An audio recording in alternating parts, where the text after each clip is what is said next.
Welcome, everyone, to the ICSS Sunday Morning Marxist Forum. My name is Alan Miller, and I'm a member of the program committee for ICSS Sunday Morning Sessions. We're based in Oakland, California, in the San Francisco Bay Area, USA. Our weekly programs are online via Zoom every Sunday morning at 10:30 a.m. Pacific Time. You can sign up at our website, icssmarks.org, to receive weekly email announcements for our Sunday sessions. You can also view videos of past presentations and send us a message using our contact form on our website, which is icssmarks.org. We also want to call your attention to the donation page where you can make a donation to support our programs. Okay, there's a lot going on in the world today. A lot of historic changes are taking place.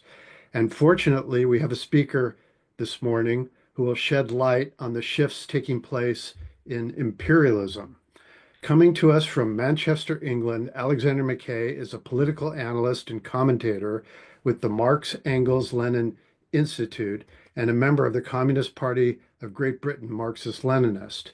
His popular MELI live streams are available on a number of platforms, including YouTube, X, and Rumble, along with an excellent weekly show, The Decline and Fall, with Kit Clarenberg of the Gray Zone and Mint Press News.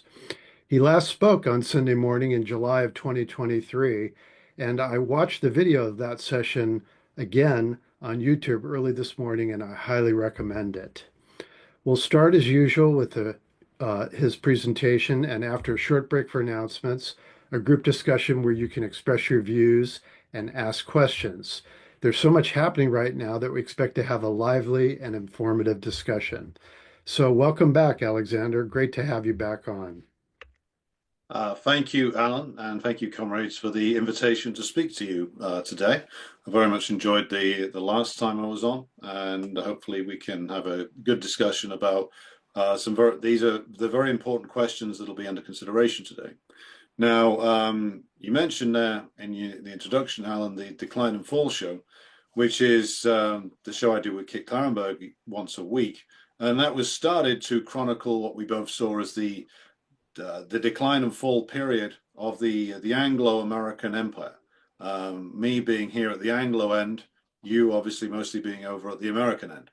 And there was kind of course, a joke, a play on Edward Gibbon and various other things. But looking at the Trump presidency and the acceleration of all the tendencies of decline in US and British imperialism, I think we really picked the moment to launch such a program. Now, I'm going to talk about two principal things for the next hour or so. The first is what does the return of Trump and his group represent in terms of the state of American imperialism, both externally and internally? And then also, how does that link to the wider developments in the G7 nations, which I'm going to refer to sometimes as the G7 and other times as the US-led imperialist bloc powers, which is, I think, a more accurate description for what they are. And what does the spats that are going on between Trump and the Europeans mean? I'll come to all of that in due course.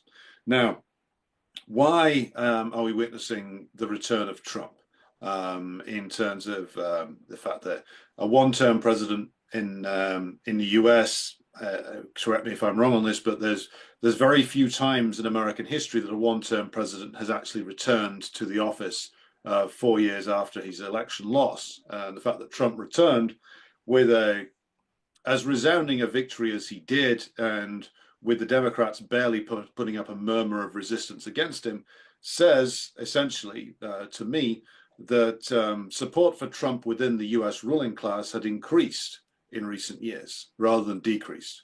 And this points us towards a first issue under discussion today, which is that Trump and he's embraced by an increasing number of the US ruling class represents the fact that the Democrats and the section of the ruling class that is aligned with them have failed to address or resolve the problems facing US imperialism over the last 4 years. And they were always going to fail to resolve it. They had no real solutions to offer. And so the ruling class flips and switches to another to another political solution, which will also fail.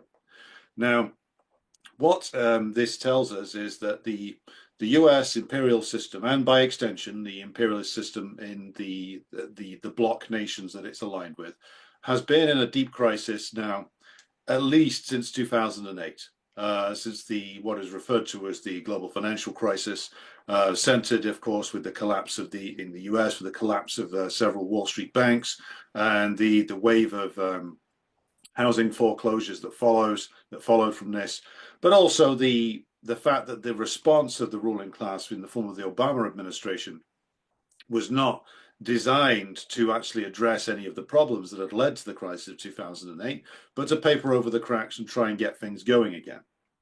And by essentially following roughly the same patterns as had been established prior to 2008, not fundamentally deviating from them, and also engaging in an ever-growing amount of debt financing, which the government engaged in to try and bail the banking system out of the debt crater that it was in by essentially flooding the system with public money.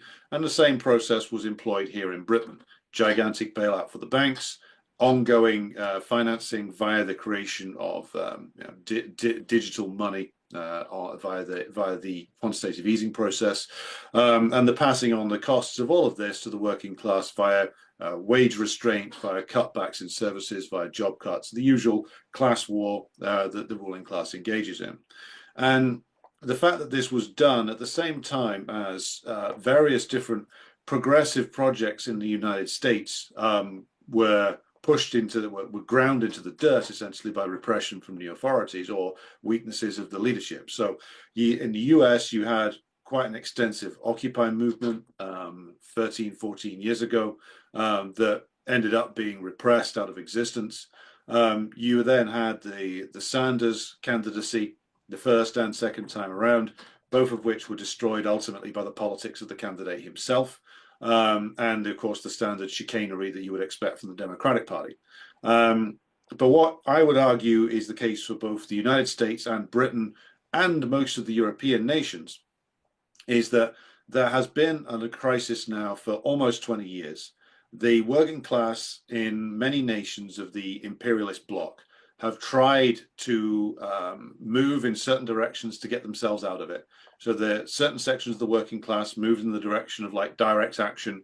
There was a big strike wave in Britain, for instance, in the early 2000s that was again sold out, capitulated deliberately by the trade union leadership who didn't want it to go in a more militant direction.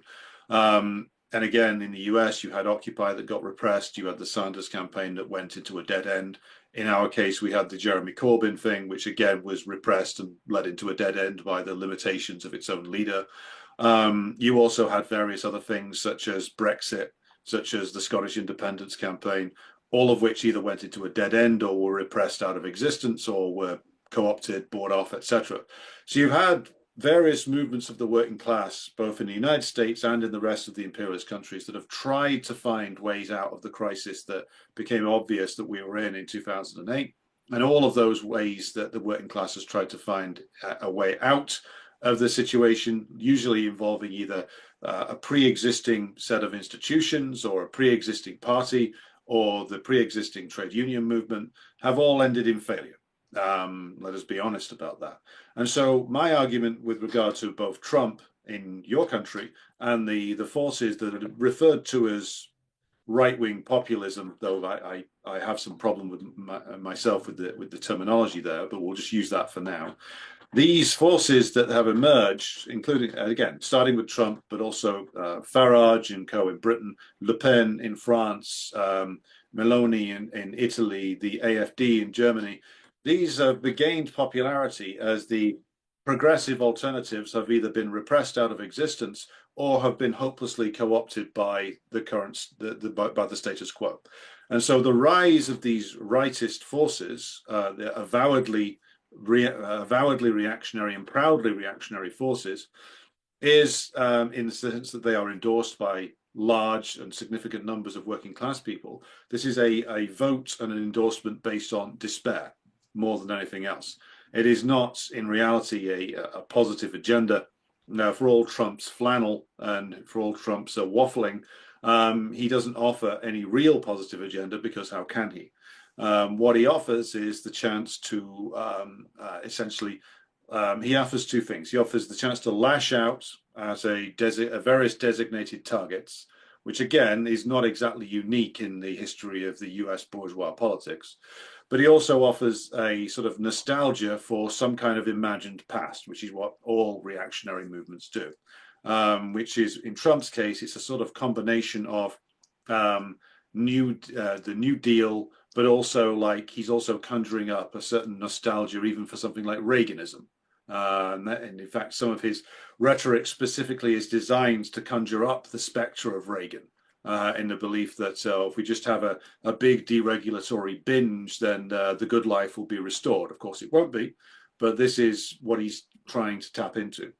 And again, this reflects a profound and deep political and economic crisis facing the US ruling class, that they would turn to somebody who was rejected by them largely in 2016 because of he is so erratic, because he is prone just to do things off the cuff, because he mistakes announcing something for doing something and doesn't really even seem to properly understand the nature of the system that he's actually in charge of. And I'll come to why in just a moment.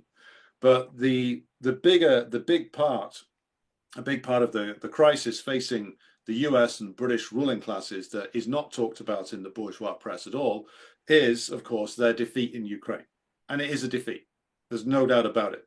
The US and the British and the French and the Germans, but especially the US and the British ruling classes, put a hell of a lot of time and money and effort into creating the situation that occurred in Ukraine in early 2022. This was a 30-year project from the counter-revolutionary period that ended the Soviet Union through to 2022 to do exactly what happened, to create this series of events, to create a Ukraine that could be used as a battering ram against the Russians, then to create a political and economic crisis within Russia itself in order that the Putin system could be destroyed, or the Putin-led system could be destroyed. Now, I talked more extensively about what that system is in the last time I was here, so I won't go into it too much now, but the Putin-led system became a barrier to the expansion of American and British capital inside Russia. It's become a barrier to that. And so that is the reason, beyond anything else, that they decided it had to be destroyed. And also the restoration of Yeltsinism, the restoration of comprador rule in Russia, is an absolute priority for especially the US and the British even more than the US, in fact. And that they triggered the war that they had long wanted to trigger in 2022, only to find that the Russians had largely sanctions proved themselves over the previous decade, and that their military was much more advanced and much more capable than the US and the British so-called experts believed. This led to a horrific death toll on the part of the Ukrainians, and I believe you've had Ukrainian-born comrade Slava from the ACP on here before to talk about that. But also it led to the revelation in front of the eyes of the neo-colonial world that the imperialist powers were much weaker than they appeared, because suddenly the Russian Federation stepped forward and engaged in a war effectively with the entire US-led imperial bloc.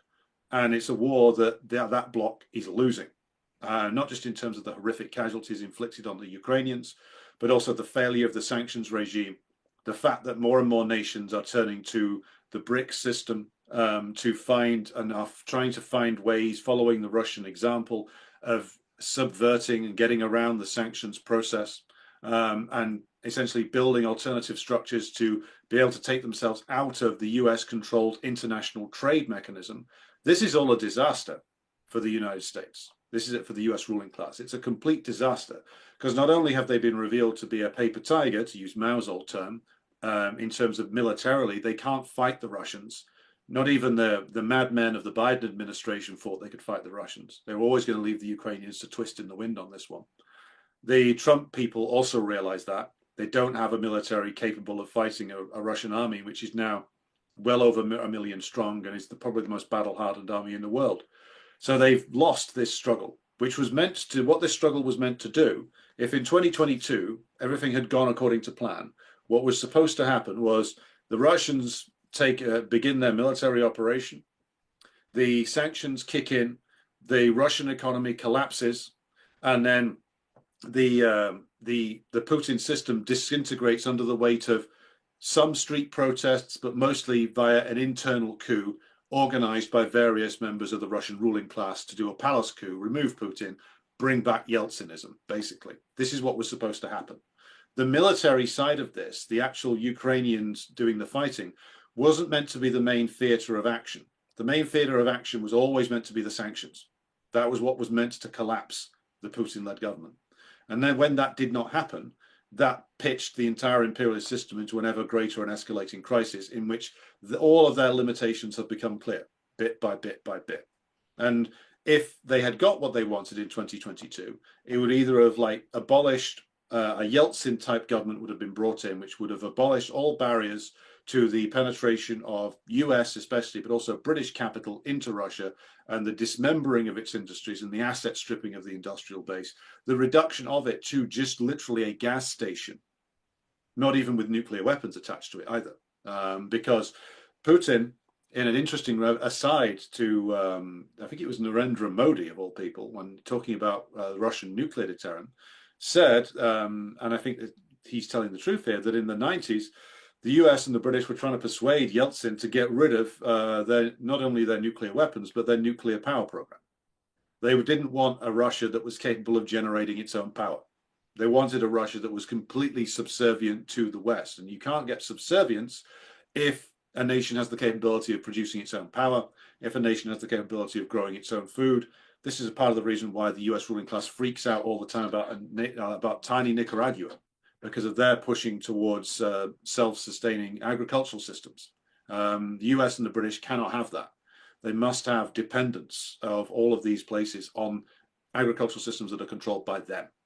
And so for all these reasons, they desperately needed the Putin system to fall. They needed to be able to get in there, to loot it and asset strip it. And this would, they hoped, get them out of the deep crisis that they'd been in since 2008. Because the only way imperialism can really get itself out of a hole is by being able to asset strip other countries. And if you get Russia done and you destroy that, that opens the way, or so they hoped, to destabilizing China, isolating it, and be able to do the same job there. The job that they failed to do through the attempted color revolution activities in Hong Kong in 2018, 2019, the job that the destabilization operation terrorist campaign was meant to do in China's Xinjiang region. And the reason why there's been so much propaganda about that. None of this has worked, and this leads the US ruling class into a deeper crisis, meaning that they suddenly realized that the only way that they were going to be able to extend the war with Russia any further was if they somehow got directly involved themselves, which they are desperate not to do. They'd much rather run these things via remote operations, via color revolutions, via outsourced armies, which is what Ukraine is. It's an outsourced army of the United States and the British. And so they desperately didn't want to get involved in a direct war. They wanted to run a war behind the scenes, and now this is why, part of the reason why Trump has been brought in. Trump has been brought in to essentially ease the US's exit from this and dispose of this onto the Europeans. They know that this hasn't worked, so what they hope to do is to freeze the conflict somehow, to cling on, to get the Europeans to essentially cling on to part of Western and Central Ukraine, except that what was Eastern Ukraine and Crimea has gone, and then they hope rebuild themselves to have another go at the Russians in 5 to 10 years' time, which is why Emmanuel Macron is saying we will have troops in Ukraine by 2035, because feasibly they can't do it before then. So that's the plan that the Trump administration has been brought in by a section of the US ruling class to carry out when it comes to Ukraine, because the Democrats couldn't or wouldn't do it, or they had revealed themselves to be too incompetent, and so they needed to be brought. They needed to put in to essentially end this thing on relatively favorable terms, or so they hope. And we can get into if there's a chance of that in just a moment. So that's the big external crisis, or one of the big external crises, the reasons why the US ruling class has turned back to Trump. The other big external reasons are, of course, the other areas of the world where US power is becoming more and more exposed in terms of its vulnerabilities. So we are all painfully familiar with the activities of the US and British colonial operation called Israel, and its bloodthirsty rampages around Gaza and other places over the last 18 months, almost 2 years. Now, even with all the death and misery that Israel creates, again on behalf of the US and the British in particular, it has been revealed to be much, much weaker than any of its advocates presumed it to be. It could not defeat the resistance in Gaza. It could not defeat Hezbollah in Lebanon for all the bloodletting that they have engaged in. And again, anybody who is familiar with the history of a colonial force when facing a liberation movement will know that this is how colonial forces always respond, by mass killings. There's the famous example Frantz Fanon gives of the area in Algeria in 1945, where there was that initial rising for independence. Like the French killed up to 45,000 people or so inside about 2 weeks back then. This is when World War II was ongoing. I give that as an example of like how colonial powers respond when they are challenged. They can't defeat a insurgent movement, so they try and annihilate its popular base, quite literally, which is what Israel has been trying to do, but they have been failing. They have been exposed as much weaker and much more fragile than they claim to be, and that poses a fundamental problem for US imperialism in the Middle East or West Asian region, which is that US imperialism's power in those areas is dependent upon its relationships and its military garrison state in the form of Israel, its relationships with the Saudi tyranny and the Gulf tyrannies, and the tame comprador regime in Egypt, for instance. Also on the Erdogan regime in Turkey, I think, to a large extent, which is running into difficulties these days. But with those relationships, the central pillar there is Israel. The central pillars, I should say, are Israel and Saudi Arabia, the two massive counter-revolutionary forces in West Asia. And if Israel goes down to a defeat or starts to crumble, that's a serious problem. So again, I think that part of the reason why the US ruling class turned to Trump is that they are looking for somebody who's going to be even more belligerent and militarist in dealing with what they see as their problems in West Asia, particularly Iran. They see Iran as being like the center of opposition to them, and so they think that Trump taking a more overtly belligerent and even more militarist stance against Iran is going to be somehow the solution to their problems. And again, the same is true with regard to China. Trump's policy isn't that much different to that which those presidents which immediately preceded him, Biden and Obama, because it represents an evolution of the US ruling class attitude towards China, which is going from seeing it as recently Vice President J.D. Vance admitted in a speech that was recorded recently, which is that the view of the US ruling class in the globalization period of the 90s towards China was that this would be a place of perpetual cheap labor. And the development of the Chinese industrial, scientific, and technological base to the point where not only does it challenge the US in an area they thought they would be always superior in, but it has surpassed them in so many different areas now. And you add into that the fact that China is becoming the #1 trading partner for all these different countries in the world, which the US used to have unfettered access to. And you have the US ruling class escalating into a panic. But so what is their response? Is their response to try and win these nations back over by offering more advantageous terms of trade? Or is it to go down the direction of intimidation and militarism? Well, we already know their response. Their response is Trump, and their response is to go down the route of even more militarism and even more colonial bombast, so we say. So this is the reason, this is part of the reason why you've got Trump menacing like Greenland and saying, oh, I want Canada to be the 51st state and stuff like that, which I don't think is too serious, to be completely honest. But one of the symptoms of the weakness that the US ruling class is feeling is that they are trying to reassert their authority over their vassals and also over what they regard as their region. So the Western Hemisphere, the Americas, etc., the reassertion, a very violent reassertion of the Monroe Doctrine towards all of the governments in Central and Southern America that are in any way establishing sovereignty and independence of the US-led bloc. So most obviously Cuba, Nicaragua, Venezuela. But also, we would be foolish to see that the ire of the US ruling class won't be turned towards a nation like Brazil, which again, being a key part of the BRICS system, is going to come under increasing pressure from the Trump administration. And also like a nation like Mexico, which it is my interpretation that there has long been a section of the US ruling class that actively does want to militarily intervene in Mexico. Especially now it's ruled by the Morena movement in the form of President Sheinbaum, before her, President Lopez Obrador, who are slowly establishing more Mexican sovereignty and independence by actually engaging in economic development in a way that actually brings along the living standards or raises the living standards of the great Mexican masses. And this is why the masses in Mexico backed AMLO, and now they back Sheinbaum. And it's why that Mexico would be a very tough nut for Trump or anybody else to crack these days. But there are those in the US ruling class who think that if they engage in some kind of like military assault on Mexico, that this will bring Mexico back into line, and they'll do it under the phony auspices of, oh, it's a war on drugs, oh, we're going after the cartels. Well, if you know anything about the history of the cartels in Mexico, and there's a very good book on this called "The Cartels Do Not Exist." I don't know if anybody's read that. But it's a book that essentially alleges, and I think in quite compelling terms, that the cartels aren't what we consider them to be. They are much more have much more to do with being expressions of sort of paramilitary wings of the Mexican ruling class, and are linked organically to the US military and intelligence networks, and that they're used to essentially impose the will of this class and these organizations on the Mexican population.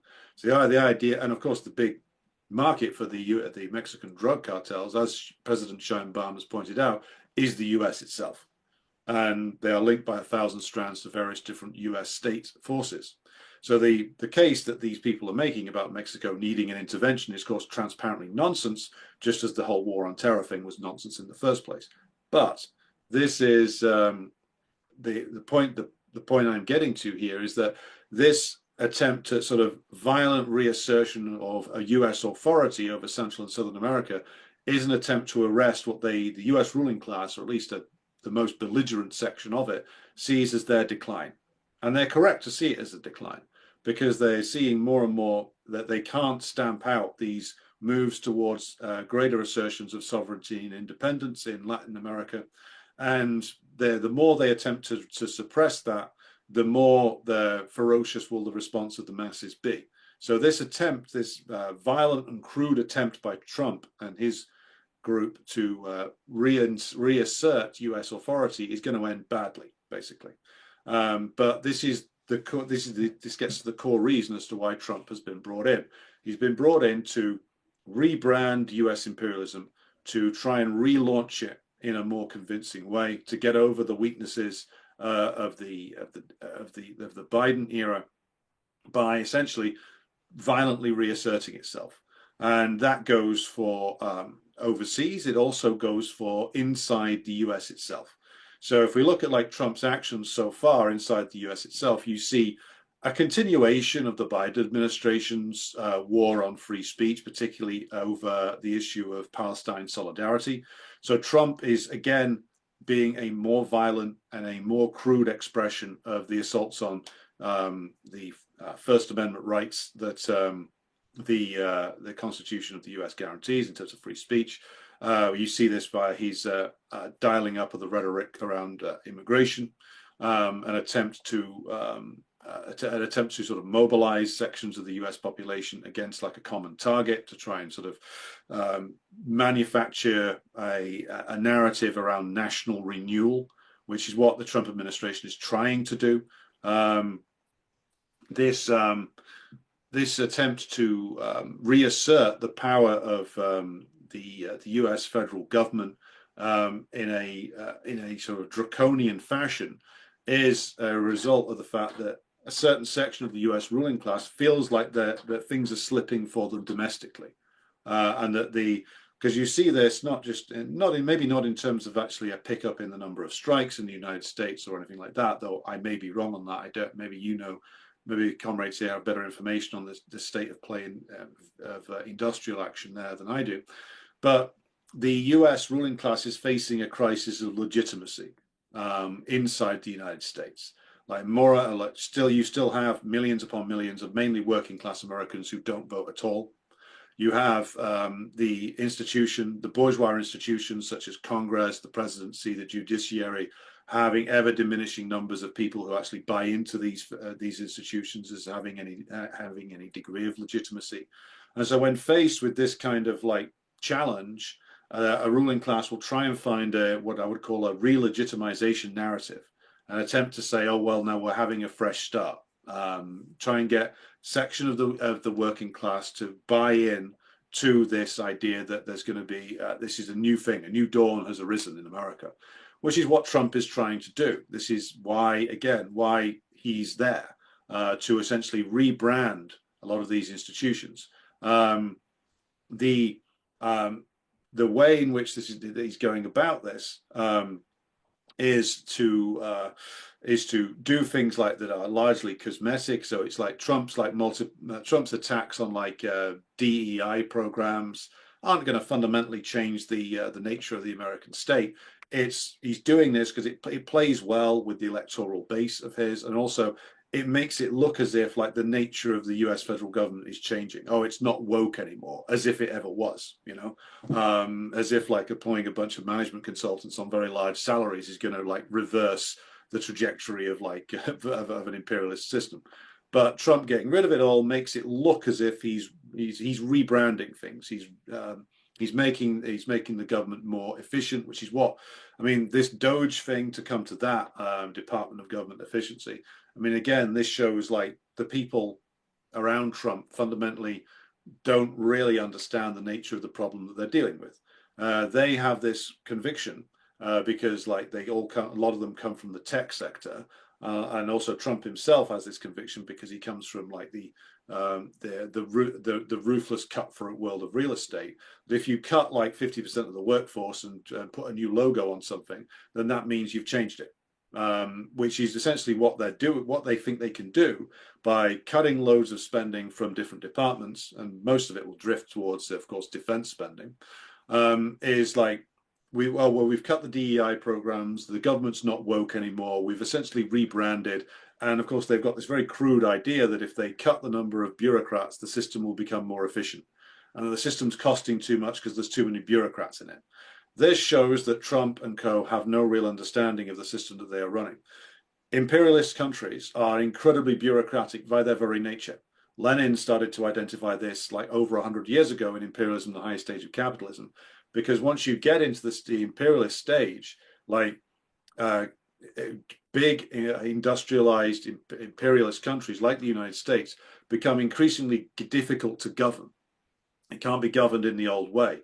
And they are desperate to do, the ruling class that is to protect themselves against any consequences from the working class actually getting the vote.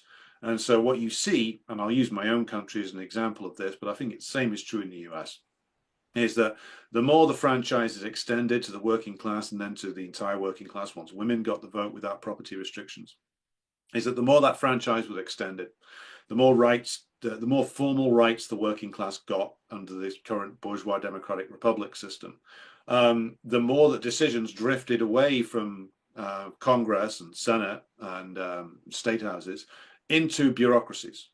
And which is a big move amongst, like, I mean, this is all of the imperialist countries have done this because the ruling class might have had to concede the vote to the working class. They might have had to concede the vote to women. They might have, in the US case, had to go through the civil rights struggle and like redress some of the historical problems of racialism in the US system. But they're damn sure that they're not going to let the working class being enfranchised get in the way of the decisions that they need to make rapidly and efficiently.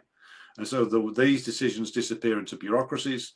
They disappear into the systems which cannot be affected by democratic elections. So I'll give you an example of something from my own country which typifies this, which is, again, back in 1997, they got rid of like the final shreds of like any semblance of democratic control over our banking system by copying the US Federal Reserve System in terms of the interest rates being set by a board and not by an elected politician. So that was like a long-standing demand of the banking sector, that any like tiny amount of control over it is removed and you replace it with a bureaucracy. We're following the US system on that.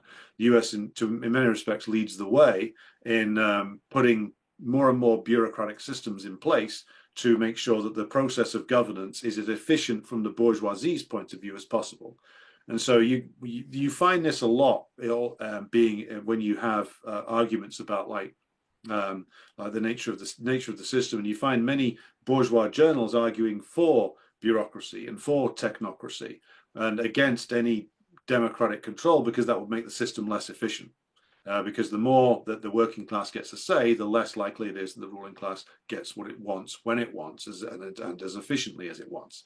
And this again, like, points to the fact that Trump and co don't really understand the nature of things, because US as the leading imperialist power is an incredibly complicated place to run. It's an incredibly complicated, very costly system that's grown up around the state machine over many, many decades by necessity. And of course, once you have a giant bureaucracy, it creates more bureaucracy. That is something which is true. But to believe that you would be able to revive US imperialism by cutting loads of government posts and cutting spending in other areas, this is the belief of a crude and foolish man, which is what Trump is. It's also what Elon Musk is. But it's also a product of the fact that they can't face the fundamental crisis of US imperialism, which is the fact that you have this massive crisis of overproduction, including an overproduction of capital itself, which cannot ever be profitably employed. You have diminishing rates of business investment inside the United States and inside the wider imperialist bloc, because the profitability levels just aren't there for the corporations to invest. So they sit on gigantic amounts of money, or they engage in endless speculation, or they inflate asset bubbles. And so Trump, wanting to get US businesses investing, and he says he wants reindustrialization, is trying to entice corporations to invest by essentially doing carrying out a pretty standard but more aggressive Republican Party agenda, which is slash and burn on regulations. So slash and burn regulations on the one hand, increased subsidies and various payoffs for corporations to invest on the other. I mean, this is basically the same thing he tried in his first term, but the claims that Trump makes, which he's going to be able to get reindustrialization this way, this just simply isn't true. I mean, the reason why capital leaves the imperialist countries and takes the formerly existing manufacturing base elsewhere, either in your case to non-union states in the south of the United States, or to Mexico, or further afield. The reason why is because, of course, US workers, the amount that US workers must be paid to use Marx's old term, to reproduce themselves, is simply too much for US capitalism to actually bear. And so they will literally rather go anywhere else to employ manufacturing workers than inside the US. And the only way you're going to get a revival of manufacturing inside the wider United States is if the level of existence for the American working class is flattened down and squashed to the point where it's profitable to employ the labor of workers anymore, because the amount needed to sustain the working class has gone down significantly. In other words, wages have gone down, but you would also need to lower the cost of living as well. Because you couldn't just cut wages and then the workers can't live anymore. So they're faced with this systemic crisis of profitability, which they cannot easily get out of. They have tried for many years, of course, to get around this by using and abusing migrant labor. But now that's got them into a contradictory mess, because now Trump's promising on the one hand to deport loads of people, and then on the other hand, Elon Musk turns around and says, oh, except for the people on these visas, we need them because we need to steal technologically proficient workers from other countries. So again, like, every move they make, every turn they make just reveals how much of a contradictory mess they are in. And so Trump's solutions here not only aren't going to work, they're only going to further the deep crisis that US imperialism is in. Because fundamentally, to get the imperialist system out of the hole that it is in, it either needs to destroy its major rivals, so that is particularly Russia or China, or destroy a country that is not a global rival, but a significant regional player, and that is Iran.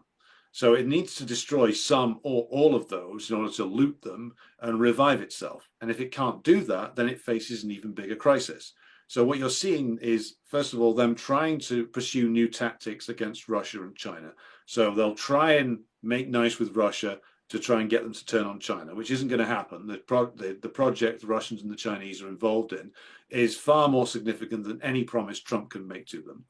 And on the other hand, their other way of trying to do this is trying to revive the US's fortunes via a rebranding operation, which again won't work.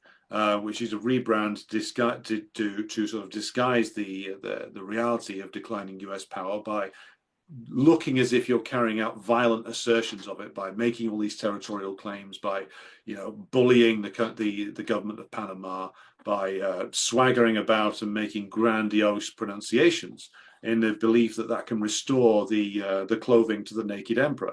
But no, the emperor is still naked and everybody can see it, and the defeat that they're suffering in Ukraine is at the center of that.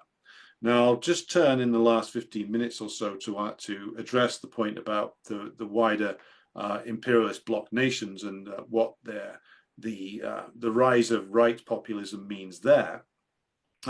Similar process going on in all of these countries, which is that there has been we are now in almost 20 years away from the Great Recession of 2008, which hit all of the G7 nations. All of them have seen various disturbances over the last 15, 16 years. France has gone through various different attempts to try and solve its internal crises, but that has been its internal crises have been made worse by the fact that the French are losing their neo-colonial empire in the form of the Sahel nations breaking away, Niger, Mali, Burkina Faso, and others now, such as Senegal, evicting French troops, saying they're going to leave the CFA franc zone, essentially undoing the neo-colonial empire set up by Charles de Gaulle over 60 years ago. And this only increases the crisis facing French imperialism, because suddenly it can't hyper-exploit these countries anymore. And this will further the problems inside France itself. Emmanuel Macron was an attempt by the French ruling class to address their problems. He hasn't worked out. So eventually we will probably get Le Pen, who will also not be able to address any of the problems. Because again, the same problem keeps coming up, which is that if an imperialist country can no longer exploit neo-colonial peoples or global South nations in the way that they've been doing since the formal decolonization process went through, then that will create a further massive crisis within the system. And this is what you're seeing in Europe now. The major nations are facing a massive crisis because they can no longer, they've been exposed as weak, and more countries are pushing forward with essentially completing the process of decolonization, in that they are taking on neo-colonialism now. And that lies at the heart of the French crisis. It also will lie at the heart of many other European nations' crises. Britain, for example, or as I often refer to as old perfidious Albion, is facing a gigantic problem because not only have they vastly overspent and overcommitted on this Ukraine project, they are very publicly associated with it now, the British ruling class are. And they know that unless this project pays off, that this is going to further the domestic economic crisis. And they have, again, similar to the US, we've gone through in Britain various movements over the past decade, or no, 15 years now, which are attempts by the working class to find a way out, but they have not been able to find a way out. So trade union struggle, deliberately sold out by the trade union leadership.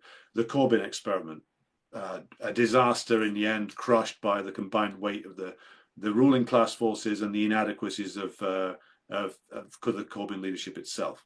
You had Brexit, you had the Scottish independence movement, all which foundered because essentially to make a success out of any of these things, especially like something like the Corbyn project or Scottish independence, would have taken a fundamental and massive confrontation with the power of the British ruling class, which none of the people involved in these were prepared to do.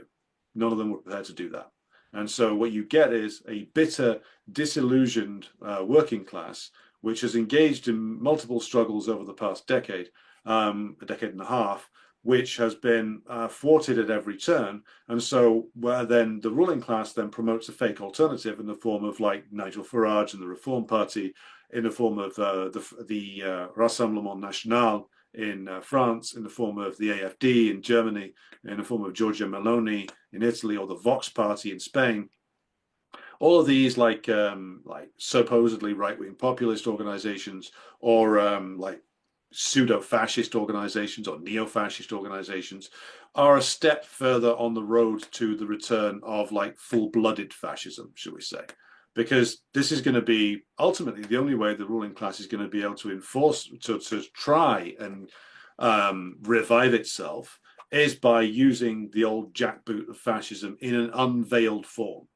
And I say an unveiled form because, like, so far they're trying to stick to the at least the form of like bourgeois democratic rule, but increasingly it becomes obvious that they're not going to be able to even hope to revive themselves using the old bourgeois democratic methods.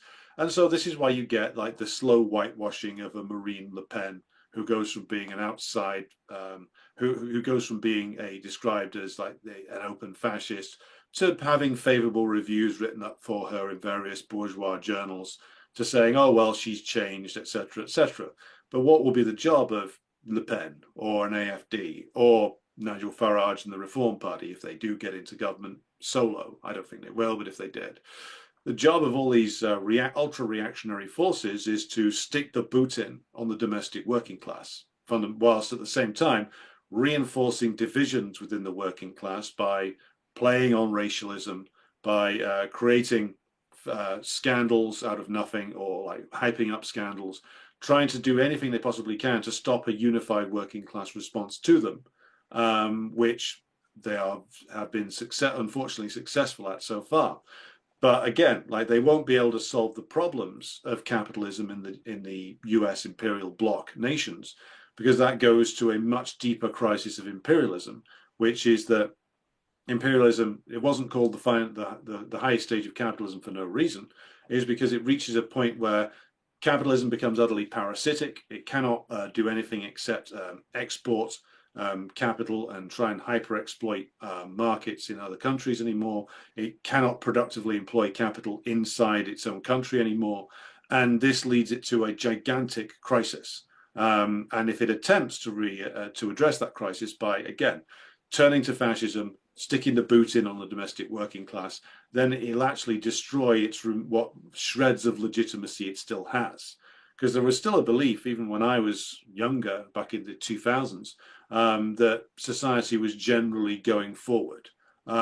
This is a belief that no longer exists in the imperialist countries, especially for the younger working class. What they are being presented with now is various different shades of misery for the future. And so this presents a huge and fundamental problem for the ruling class, in that they have historically wanted to portray themselves as capitalists, as being the modernizers, as the ones who will lead us into a glorious future. They can't promise that anymore. They could promise it probably as late as the 90s or early 2000s, but since the crisis of 2008, there's no optimism there anymore, because there's no juice left in the system anymore. Which leads me to spend 10 minutes or so for the final part of the hour talking about how communists should be responding to this. Now, I see in the article that Alan shared with me that a certain Senator Sanders and future President AOC are on some sort of anti-oligarchy tour now, which to me, again, looks much like the activities of certain Jeremy Corbyn, which is that this is like designed to lead people up the garden path, and lead them up the garden path back to the Democratic Party again, in your case. And my point on this is, like, it cannot be the case that the so-called solution to this, all these problems I've been talking about in this particular session, is it cannot be acceptable to try and lead people back towards either the Labour Party in our case or the Democrats in your case ever again. Because it's not only is it the case that they are every bit as responsible for the crisis facing the imperialist system in the US or Britain as their right-wing rivals are, but also the large elements of the working class is going to say, what, are you joking? Why would I vote for them? And whereas like large numbers of workers aren't going to vote for a Trump or a Reform or a Nigel Farage or a Le Pen, they're not going to turn out and vote or oppose that with the same vigor if the only alternative being presented to them is a re-entry for the same old failed bourgeois parties. And so the danger of allowing the likes of Sanders to dominate the conversation is that he is attempting consciously to lead people back towards the Democratic Party again. And large numbers of American workers, from what I can see, will just not want anything to do with that. And so if there is to be serious opposition built to the increasingly belligerent and militaristic and undemocratic and repressive Trump administration, then it can't be an opposition that goes through the Democratic Party, because the Democratic Party is not interested in seriously opposing anything. It has to be a movement of the working class built from the ground upwards. The same problem that we are dealing with here. The problem that we are dealing with here is that it is the very structures that are supposed to oppose reactionary rule that are the problem, which is that you have a trade union leadership, and I think this is also true for yourselves, which is not interested in serious working class resistance, that will in fact sell it out at the first possible occasion to do so.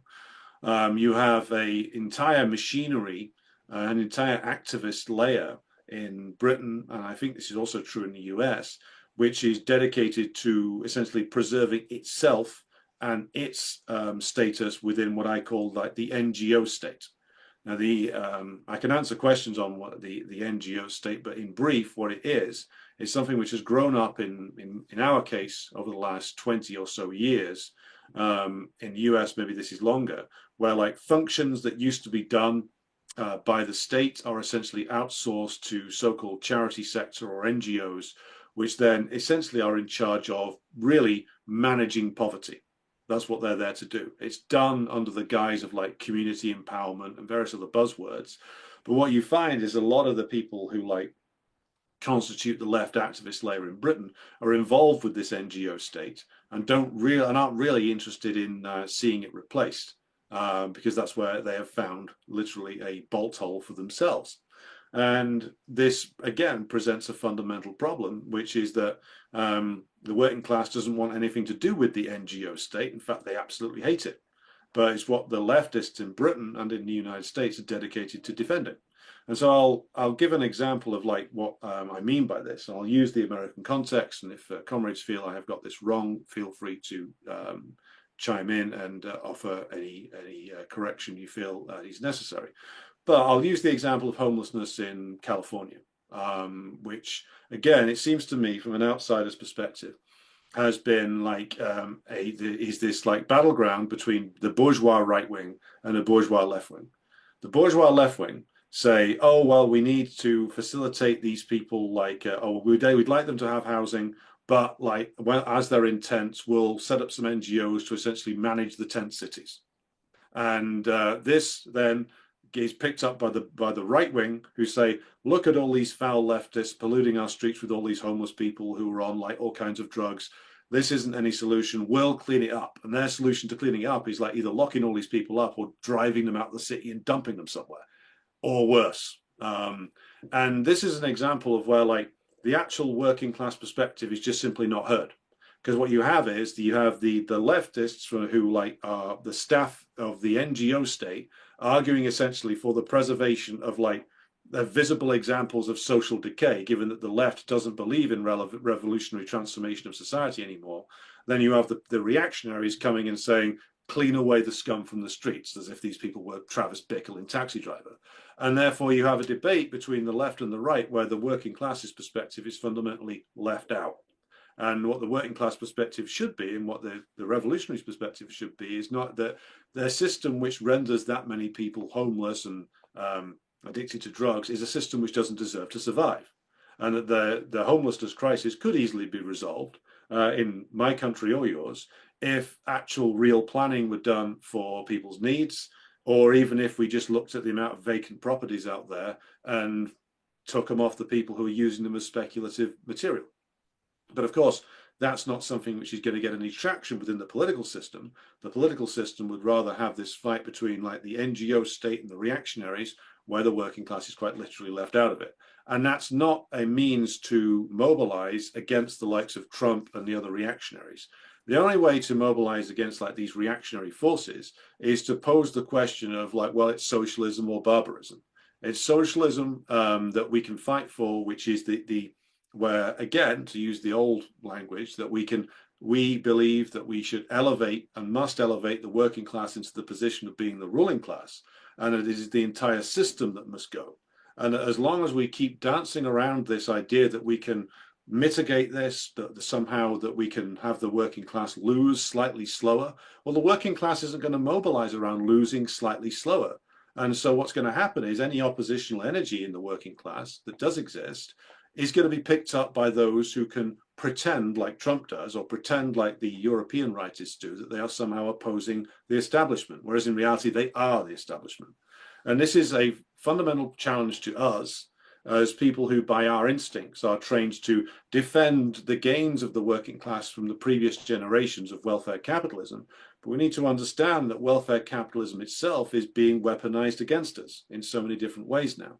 And so the only way that we can properly respond to a Trump or any other sort of new form of reactionary movements that come to power in the imperialist nations is by actually mobilizing around like real working class demands, real demands for like jobs and homes, and mobilizing in such a way as to pose fundamental challenges to the system, mobilize the working class around these basic demands, which we know as communists that the system cannot possibly deliver upon. The system as it stands cannot deliver upon jobs for all. The system as it stands cannot possibly deliver upon homes for all.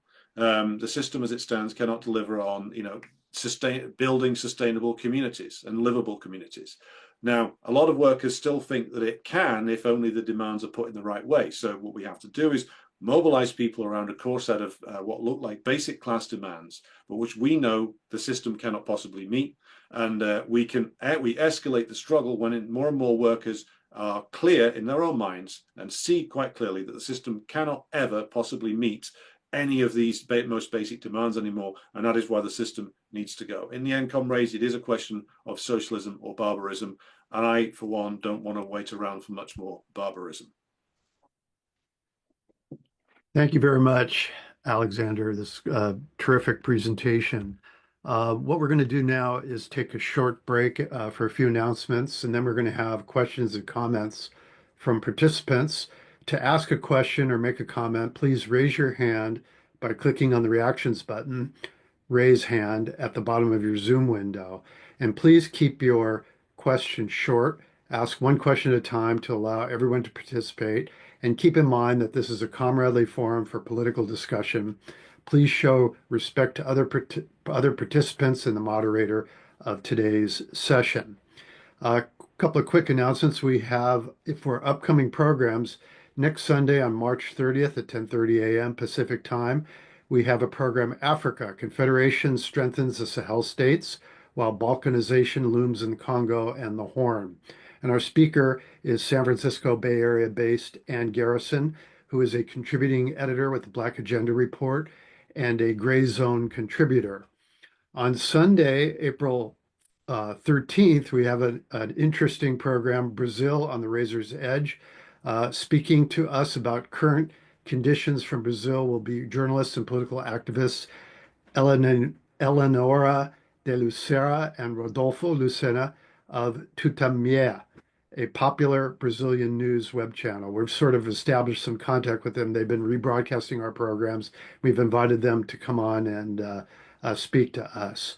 We want to remind everyone that if you can sign up for email notifications for our programs at icssmarks.org, where you can find links to video recordings of our past programs, contact us with feedback, suggestions for future programs and topics, and make a donation to support our Sunday morning programs. And with that, we'll start with some of the Q&A and comments from the audience. Interestingly, we've been doing this now for about 15 years. We used to do it in person every Sunday morning in Oakland at the Marxist Library, but the world has overtaken us with the chat and social media. So we kind of still do things in the old way by people raising their hand and asking questions. So I'm going to start with Roger Harris. So please, Roger, if you would unmute and ask your question and make your statement. Okay, thank you. And thank you, Alexander, for your presentation. I wanted to go back to your comments about the cartels do not exist. Surely the effects of what is called the cartels are accelerating throughout Latin America, particularly, which is the area of my concentration. And so I was interested in if perhaps you could elaborate more about this notion that the cartels are actually instruments of the bourgeoisie, and to what extent that's the case. And then there's a corollary question that I would have. I don't know if it's one that you want to address, but the cartels also their drugs to foreign areas, some to Europe, but a lot of it, in fact, the major source of market for the drugs is the United States. And the reporting on the cartels is that they're entirely instruments of Latin America, that there aren't any cartels in the United States. So why is it that we don't hear anything about how the drugs get distributed in the United States? Could it be that the Girl Scouts are involved? So that's my question. It's all yours, Alexander. Okay, Alan, shall I do these one Yeah, at a we'll do time, one or? question. We typically do one question at a time. All Yeah. right. Well, I think the reason why you don't see the talk about American cartels is partially because, much like with the so-called war on terror and like supposedly targeting Al Qaeda, who had in actual fact been long-term allies of US and British imperialism in various different places, like the organized crime operations internally and externally in imperialist countries are, I would argue, inextricably linked to activities of the intelligence services, both, again, domestically and externally. And so, like the linkage between the entities that are called the cartels, I mean, we can talk in more detail if we want about like what they actually are. But I agree with the thesis outlined in the book I was talking about earlier, which is these are organizations that do undoubtedly exist. It's just that the idea of them as these entities which are like outside of the law entirely and outside of the state structure, this is a bit of a false impression. I mean, these are entities which are very much intertwined with the state structure of a lot of Latin American countries.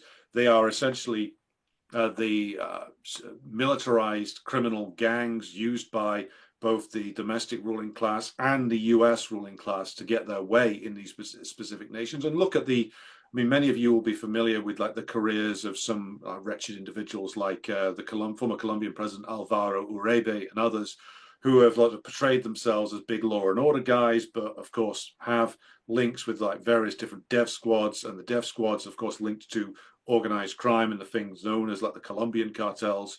And this is a pattern which is much wider than the Americas. This is, of course, what was the basis for what's called Operation Gladio in Europe, which is a series of linkages between intelligence networks, military and paramilitary organizations, and organized crime, which was designed to essentially supposedly be a stay-behind army in the case of like a Soviet invasion, which I would argue was never going to happen. But in reality, it's something used as an instrument of terror against the domestic working class. I think that is also what organized crime is used for inside the United States itself, and has historically been used for. And that there's always been this very close linkage between the US various different institutions of state and various different so-called law enforcement institutions and the very organizations that they're supposedly there to combat. Be it, you know, way back in the day with like the FBI having like more informants in the KKK than anywhere else, to the point where it would be argued that the FBI was running the KKK, to various other institutions that look, various other criminal organizations which have been heavily infiltrated in the same way. So the reason to answer Roger's question why you don't hear about any of this, and there's no serious exploration about what the drug importers look like inside the United States is if you did do a serious investigation into that, you'd find, much as the late Gary Webb did, the fingerprints of the US state institutions all over this, just as you would find the fingerprints of the British state institutions all over the internal drug market here. Because Britain and the US, like as governments, I would argue, especially the British, have been two of the biggest drug dealers in the entire world for hundreds and hundreds of years. Like the Pablo Escobar's got nothing on these guys, but the way this has to be portrayed to the domestic population is that, oh, there's these bad gangsters over here, and here's the white hats over here, and they're fighting each other. The reality is much more sleazy, and if more people knew about it and understood it, then any claim that a capitalist politician made of being a law and order guy would go out the window completely. Okay, next is Raj, followed by Francis. So Raj, please go ahead. Yeah, Alexander, thanks. I substantially, actually, almost everything you said, I agree with. Now, I wanted to get your reaction to my thinking about the state of imperialism. I think a lot of us Marxists also become conservatives because we just want to go back to a formula. But in my thinking, the economic essence of imperialism, which is what Lenin describes as a state of moribund capitalism, had degraded after the Second World War for about 30 years, from about 45 to 75. And by 75, it resurged. And then China basically bailed out. The investment in China again bailed out the imperialist stage so that US capital could once again become profitable and could move and produce. And then that seemed like American working class can enjoy the fruits of Chinese labor and live like bourgeois working class. And same thing with Europe. Even Indian, privileged upper layers could do that. But that whole thing ended, I agree with you, around 2005 or 2008, 9, that. So my question is, since then, all these working class in India, in United States, in Europe, have seen losses of income and standard of living, yet they're turning towards right rather than left. And there certainly are communist parties in all these places. And certainly any of the worst communist parties are better than any of the best bourgeois parties. So why do you think there's not enough movement of masses towards the left parties? That's my question to you. And also I'd like to have you comment on my thinking on imperialism, not as a constant, but as a up and down phenomenon. And now it is, I think, totally without future. And so I think only a socialist revolution will solve it. Thank you. Okay, I'll handle that question. I mean, just on the your question about the failure for things to go leftward. I think that that has happened in fits and starts. I mean, there's various sort of leftward movements inside Britain over the last 15 years or so. So like Corbyn was part of that. Again, didn't work out particularly well in the end.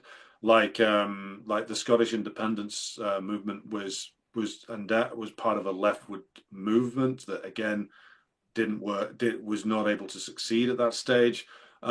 These are attempts by like certain elements of the working class to go forward, as was the the Mélenchon wave in France, the triumph and disaster of Syriza inside Greece. So there have been movements to the left. The problem has been that all of them have depended upon an understanding or a politics which is fundamentally social democratic. And the space for social democracy in the imperialist countries just simply does not exist anymore. And it does not exist because of the crisis-riddled nature of the system. And that as you indicated in your question, Raj, the system has been on a reactionary rampage for over 50 years now, since the mid-70s, when it decided that now was the time to take back all of the concessions that had been made to the working class in the 40s and the 50s and the 60s. And so social democracy has defined left politics in certainly in my country since really 1945 and the reform period there. And the big problem is that even in the mind of like the younger working class, like what we're sold as like the best we can do is that reform period. But no one really talks about, or my own party does, but few others talk about the fact that that was a unique one-off period in history which cannot be repeated. And the problem has been that, like, to answer your point about the communist parties, the official communist party in this country keeps telling people that we can get back to that point if we just get a left Labour government with enough pressure on it from the masses. Well, no, quite frankly, and this is the problem with the so-called communist parties, is that many of them have been selling the working class a big dummy for generation after generation that welfare capitalism can be returned to. It can't. And the working class often does not know the exact reason for the dreadful state of its existence, but they know when they're being, if you'll forgive the expression, BS'd. They'll know that the Labour Party led them down down the garden path, and therefore, when communists turn up, as they do here, saying, "Well, we should have Labour and one more big heave, and we'll be back again," then the problem that you are going to have is that the working class is just going to stop taking you as a communist seriously if you're going around making apologies for social democratic parties, which are a busted flush. And so that is a big problem for a lot of the communist parties. They are unable to move beyond the welfare capitalist period. And on your point about imperialism going in cycles, I would say that what's happened since the 70s is that the imperialist system was able to make to accommodate itself to certain concessions for about 20 years. Due to the long boom that came from like post-war reconstruction. And when that ended, really in the middle 60s in our case, the ruling class increasingly went on the attack and got more and more belligerent. Now, I would argue that the collapse of the Soviet Union, a self-inflicted collapse via counter-revolution, bailed out imperialism from a crisis it was already facing in the 1980s, because they'd already attacked the working class and withdrawn many of the concessions. They had attacked and tried to destroy the ability of organized labor to fight back. But it was the disappearance of official socialism from Eastern Europe and then the Soviet Union, which gave them the opportunity to ransack all these countries and many more that were in the old socialist bloc to sort of restore the profitability of the system in doing so. And so this wave of looting that went on from like the late 80s through to the mid 2000s helped imperialism get a new lease of life it did not deserve. Like, it should have gone by really the mid 80s. No wonder they put up statues to Gorbachev. But the rampage is indicative of a much deeper crisis that is much more long running and which they're not going to be able to get out of now. Okay, next is Francis, followed by Citizen One. So Francis, if you would unmute, please, go ahead. Thank you.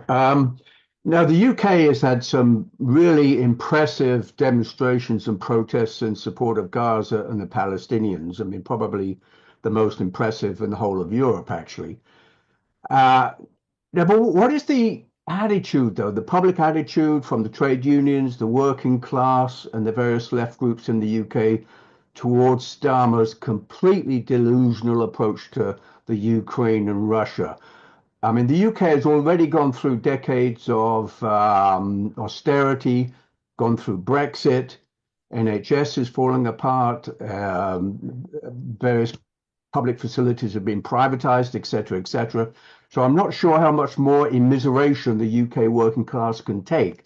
So, I mean, just, is the UK public so propagandized? Are the trade unions so bored off that there's no sign of kind of opposition? And who is there in the UK from the real left that you envisage could make a real difference?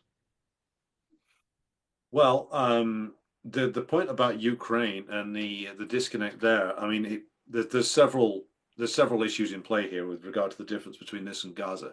The question of Palestine and the Israeli state in Britain, um, there's also a question of the division within the British ruling class over Israel, and there has been one for quite some time. Yes, they've supported its creation, but there is a minority within the British ruling class who see Israel as a drawback to them doing effective business with the Gulf tyrannies and the Arab states. So there's a slight division there over West Asia that there isn't over Ukraine. Over Ukraine, the British ruling class is entirely unified behind the vigorous and aggressive pursuit of this war as far as they can possibly get away with it.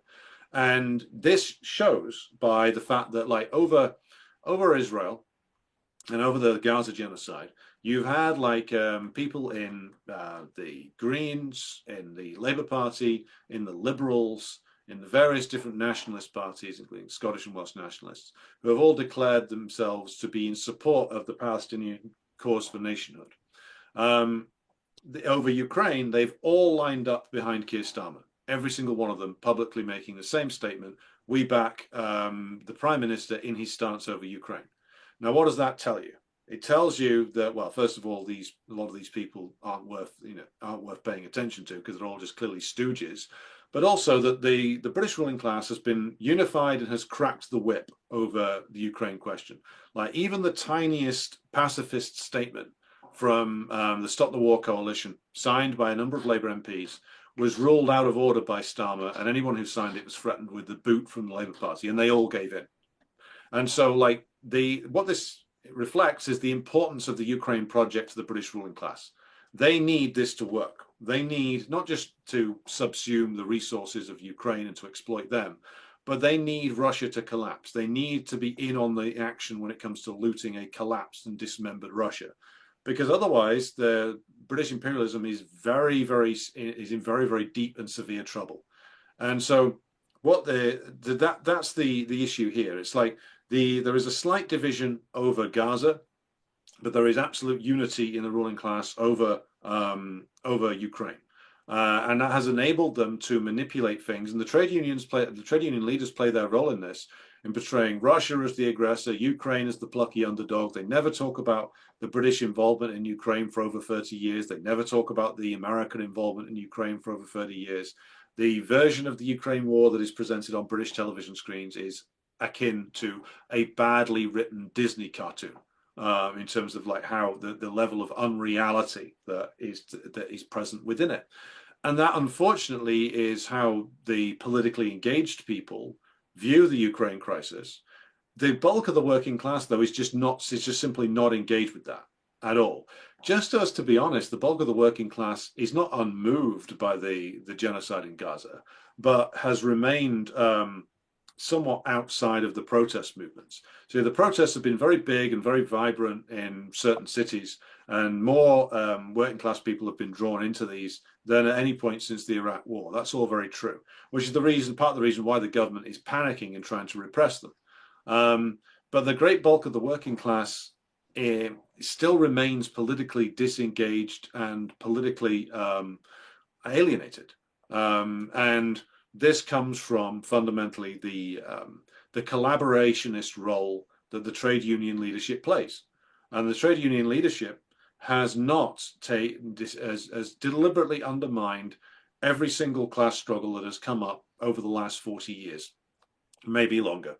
And so what you've got is like organizations which are supposed to, in an industrial sense, represent the working class, do nothing of the kind. The trade union leaders in reality just see themselves as mediators between capital and labor, and mostly they take the side of capital. And so the problem we have is that there hasn't been a distinct, what I would call, proletarian politics in Britain since the end of the Great Miners' Strike of 1985. What you've had is the working class and its organizations that are left being sort of attached to institutions of like the bourgeois left, the left wing of the bourgeoisie. This is a similar observation to that which Marx and Engels made about like the disappearance of proletarian politics after the coup of Napoleon III in France in the early 1850s, which is that for over 20 years then, the French working class had no independent politics and was just attached to the left wing of the bourgeoisie. This is what has happened to us in Britain. I think it's arguably what's happened to the United States as well, which is that there is no clear proletarian politics. And when there is no clear proletarian politics, the bulk of the working class just disengages and goes into a long silence, essentially. And this is our problem. Until we have proletarian politics re-emerge properly, then the bulk of the working class is going to remain outside of a lot of these struggles. And as to who's doing the work to actually bring this about again, I mean, I would say that we, CPG-BML, are obviously doing this in our small way to challenge this, but it's going to be a seriously hard job to get over this problem, because most of the left organizations in Britain, and I would argue it's the same in the United States as well, are also attached to the left end of bourgeois politics. In our case, it's trying to lead people back towards the Labour Party again, or towards the Green Party, or something else like that. In your case, it's basically doing a cover-up job for the Democrats via Bernie Sanders or the Squad or anything else. So until we have at least organizations that have a clear understanding that the job of a communist party is to actually reinvigorate a proletarian politics as a first point, then we're going to keep struggling with these problems. Because again, to go back to the Palestine example, you have all of these great, huge protests, but they're under the leadership of people who basically just want a nice walk in the park and then everybody goes home. And that's why you've got some people taking it further in terms of sabotage of arms factories and stuff like that. But we need to be talking about things such as mass resistance to militarization, about the agitating for actively opposing the propaganda of the ruling class, getting the trade unions away from the position they're in at the moment, which is that they support militarism on the grounds that it provides jobs, towards a challenge to that, saying like this for the working class movement, supposedly working class movement, to support militarism is to quite literally dig the grave for our class, because that's who's going to be shoved into it by the bourgeoisie when the time comes. Trade unions supporting militarism and militarization is absolutely stupid, short-sighted, and ridiculous, and it needs to be opposed. And we hope to do that here. And we should be promoting alternatives to militarism and militarization by saying we want to see skilled jobs for the working class, but we don't want to see skilled jobs for the working class only coming via the expansion of the military industries. There's so much good, skilled work that needs to be done to revive this country. Why aren't the unions mobilizing around that? Why are they only mobilizing to accept the crumbs offered by Keir Starmer or Donald Trump in the form of we're going to rebuild them the weapons industry? This is not something that the trade union movement should be engaging in. Okay, next is Citizen One, followed by Janet. So Citizen One, if you would unmute, please go ahead. Yes, thank you. Whomever's timekeeper, please give me 30 seconds heads up. So Alex, I found your comments, very, very interesting. And I actually have a number of questions, which I won't ask, but I'm going to put in the form of assertions, and then I will ask my questions. I just want to interject that people may not know that in 1946 and 1947, then Foreign Secretary Ernest Bevin went to Clement Attlee, Prime Minister Clement Attlee, and essentially said, Clem, I think we've got it all wrong about this Israel thing. If we support a Zionist state in Palestine, we'll have nothing but trouble for the next 50 years. And of course, he greatly underestimated.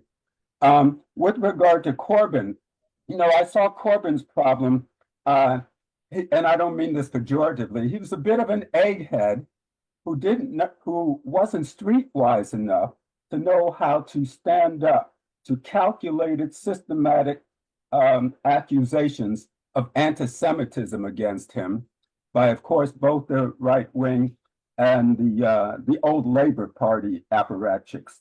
And I think it's interesting that Bernie can even get away with these, at least on the news, they make it look like seemingly well-attended anti-oligarchy rallies, when, of course, the very Democrats he bait and... 30 seconds. 30 seconds left. The very Democrat he bait and switch tells us to support are supported and funded by the corporate oligarchs. So you answered one of my questions partially, but I'll pursue it further. But my first question is, when is Israel going to crumble, if that's what you are saying, and in what nature? Because I don't think the Israeli state is going anywhere, even though it's been defeated by the continued existence of Hamas and Hezbollah. And then the other thing, why would the British public support, or the European public support, these boosts in war spending in the war budget at the expense of social services? Thank you. Well, thank you for the question. I think to answer a couple of your points, to answer your last one first, why would the public support the increase in war spending with if it means a decline in public services? I think that the bulk of the population may not do so. The problem that we're facing is that the trade unions will declare that they're in support of like an expansion of war production on the grounds that it means skilled jobs. Now, the problem that we've got here is that there has been such a lack of investment in industry and industrial development and technological development for so long that like a section of the population is desperate enough to seize anything that comes their way. And the consequences of that may well be devastating. Now, I don't think that in reality they're going to get away with like the remilitarization job that they want to do, precisely because the system is too far gone to be able to reindustrialize properly. And by that I mean there's a reason why the reason why there was deindustrialization in the first place is precisely because of all the things we've been discussing about. This is the nature of imperialism, to deindustrialize when it reaches a certain point, as Lenin observed, drawing from the work of J.A. Hobson all the way back in 1916. And the delusion of Macron and Starmer is that they can somehow recreate a military industry whilst having all the rest of their industrial capacity outsourced. They even are talking about having the reviving military production by outsourcing it to India or outsourcing it to other places in the global south, which is a completely wild and delusional point of view. But it shows just how contradictory the problem facing them actually is, which is that they say they need to revive themselves to fight this existential war against the Russians, whereas in actual fact what they do is the minimum amount possible that could do that, because they don't want to disrupt the business as usual.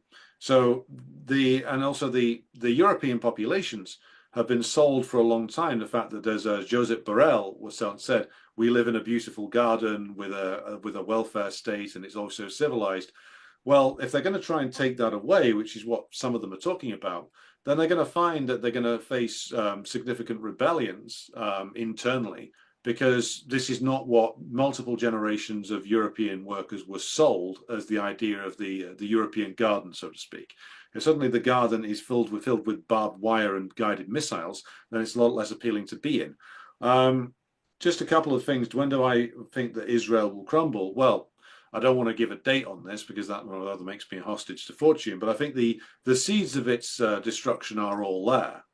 You've got a population in Israel which is only unified by, and even then only barely, by the mass murder sprees that the Israeli government engages in Gaza and elsewhere. The rest of the time, this population will routinely, they turn on each other, they loathe each other.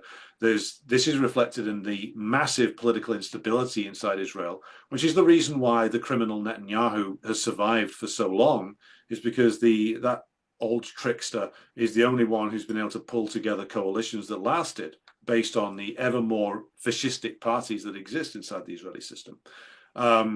If he finally either goes to prison or has to retire or expires, then you're going to be faced with a real problem, which is that he's been at the center of Israeli politics for 2 generations now and has no one to replace it.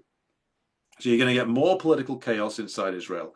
The economy has been revealed as to be absolutely weak and chaotic and based overwhelmingly on the largesse of the United States.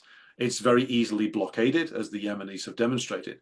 And so you've got this psychological shock to the Israeli population that has happened over the course of the last 2 years. You have severe economic problems, which if the US goes into a further recession, is going to call into question the value and the worth of Israel. And you've got a population which is not unified. You've got an army which has been revealed as being very weak.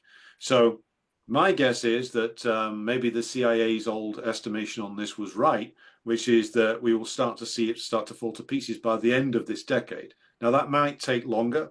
It may happen quicker than that, but my guess is that we'll start to see, we'll be able to identify a clear end to this current version of the Israeli state by the end of this decade. Having said I wasn't going to make predictions, I've just made one. So feel free to call me in 5 years and tell me I'm wrong. Thank you.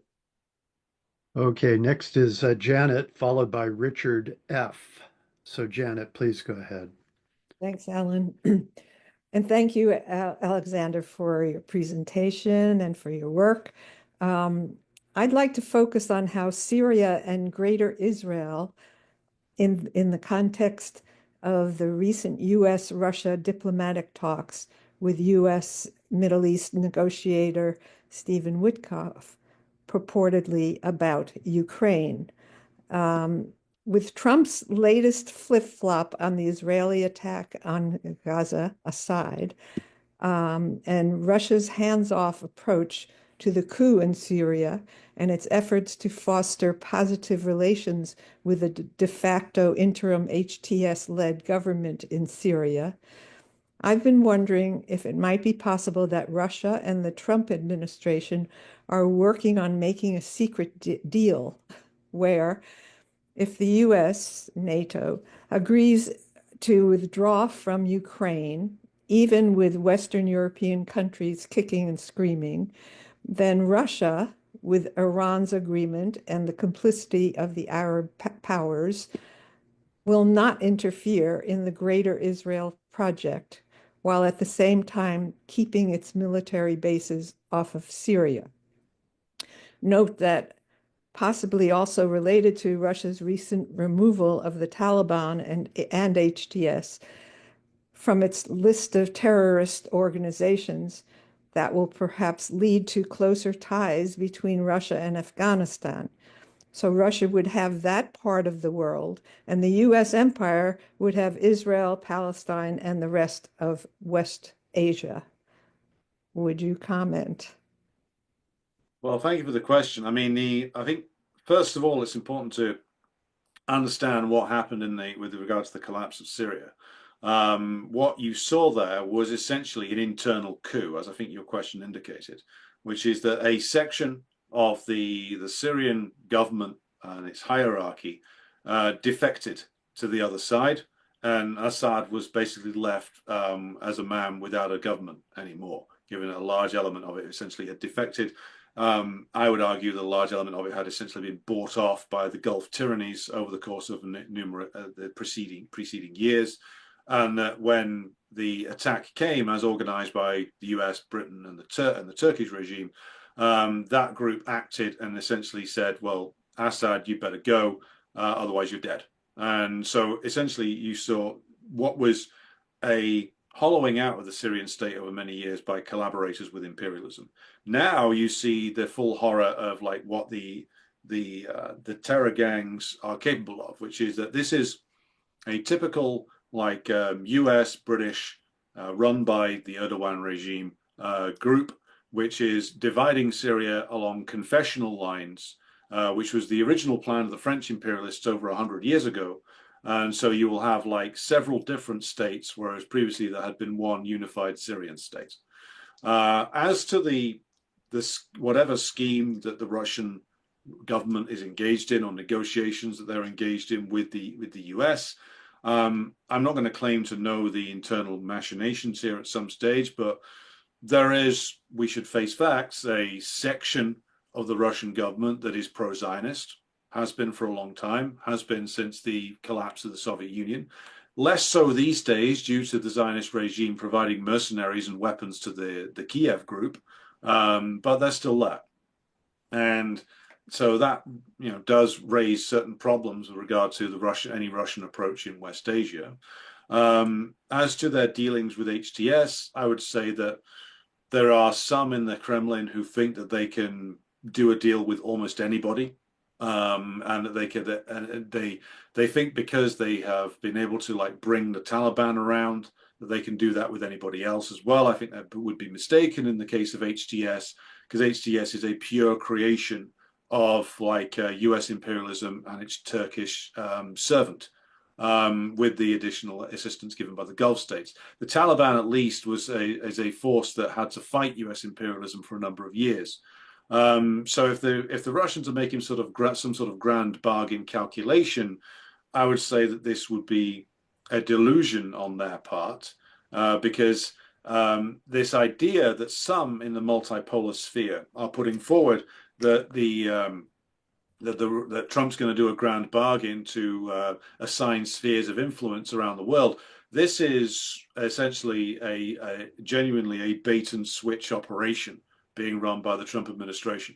The aim is to try and lure the Russians into some kind of deal, which will then, they hope, isolate the Iranians and the Chinese, and will drive a wedge between Russia and its current partners. There will be those inside the Russian ruling class, which is a wretched and very weak entity, who would happily take that deal. I don't think that that is going to be the way things go, because I think that there are other countervailing tendencies which are stronger within the Putin-led system, of those who see Eurasian integration and the BRICS program as much more important and much more beneficial for Russia in the medium to long term than any bargain with the US and the Europeans. So I think that the attempt by the US will fail, and also it'll fail because of the very nature of imperialism itself. They cannot stop acting aggressively towards Russia, even just for a few years. The crisis of the system is as such that they need to go on the offensive against Russia again.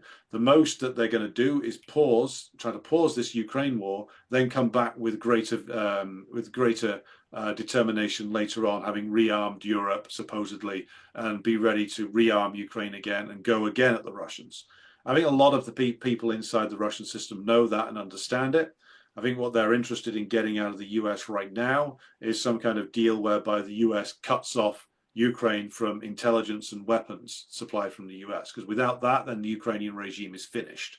Whether Trump can be pushed into that, or whether he would ever be allowed to do that, I think is another question entirely. I don't think he'll be allowed to do that, to be completely honest. So his attempt at bargaining with the Russians is going to fail. His attempt at driving a wedge into BRICS via Russia, dividing Russia and China, is going to fail. Iranian trade and economic relations with Iran, between Iran and Russia, is too important now to be bartered away to please the United States. So I think that what Trump is offering is too little and too late, and I don't think it's going to work. Okay, next is we're going to have the two Richards, Richard F. first, followed by Richard Wright, and then Gene. So Richard F., please go ahead. Yeah, thank you, Alexander. On the question of the trade unions, your criticism is well taken, but our experience, or at least my observation, is that even when there are communist-led trade unions, or the communists in the leadership of trade unions, they realize that the trade union, in a pre-revolutionary, non-revolutionary situation, the trade unions cannot directly confront the ruling class. It's suicidal and adventurous. So I wonder what you and your party think the function of the trade unions is in a pre-revolutionary situation. Okay, thanks. Well, I'll take that question because I can answer it quite quickly in some respects, because we go back to the view that Marx himself had of the trade union struggle, which is that the trade union struggle under capitalism, as your question indicates, Richard, is by necessity always going to be limited. And most trade union struggles, as Marx identified in his work Value, Price and Profit, ended in defeat even in the time of the 1840s and 1850s. You get an occasional win, which of course then the ruling class immediately tries to seize back. Now, pure trade union struggle is not going to lead to the collapse of capitalism. That is not going to be that's not the way it's going to go. Now, what could happen is that, and this is where my party, we advance like what we call like a fighting program for the trade union movement, is that the trade unions at the very least should be organizing people in organizing the working class in such a way as to advance at least a basic understanding of class consciousness, which is what's lacking in huge areas of the working class right now. We've undergone a significant amount of reproletarianization over recent years. Certain professions that thought themselves separate from the working class have been plunged back into it again. You've got like a proletariat which is numerically bigger now in British terms and in US terms than at any point in recent history. The problem is you've got, to use Marx's terminology from the Poverty of Philosophy, you've got a class in itself, within itself, and not a class for itself. The class in itself is where you have this huge, objectively speaking, huge numbers of working class people, but who are unable to understand their situation as workers. They're not even able to understand the necessity of struggle.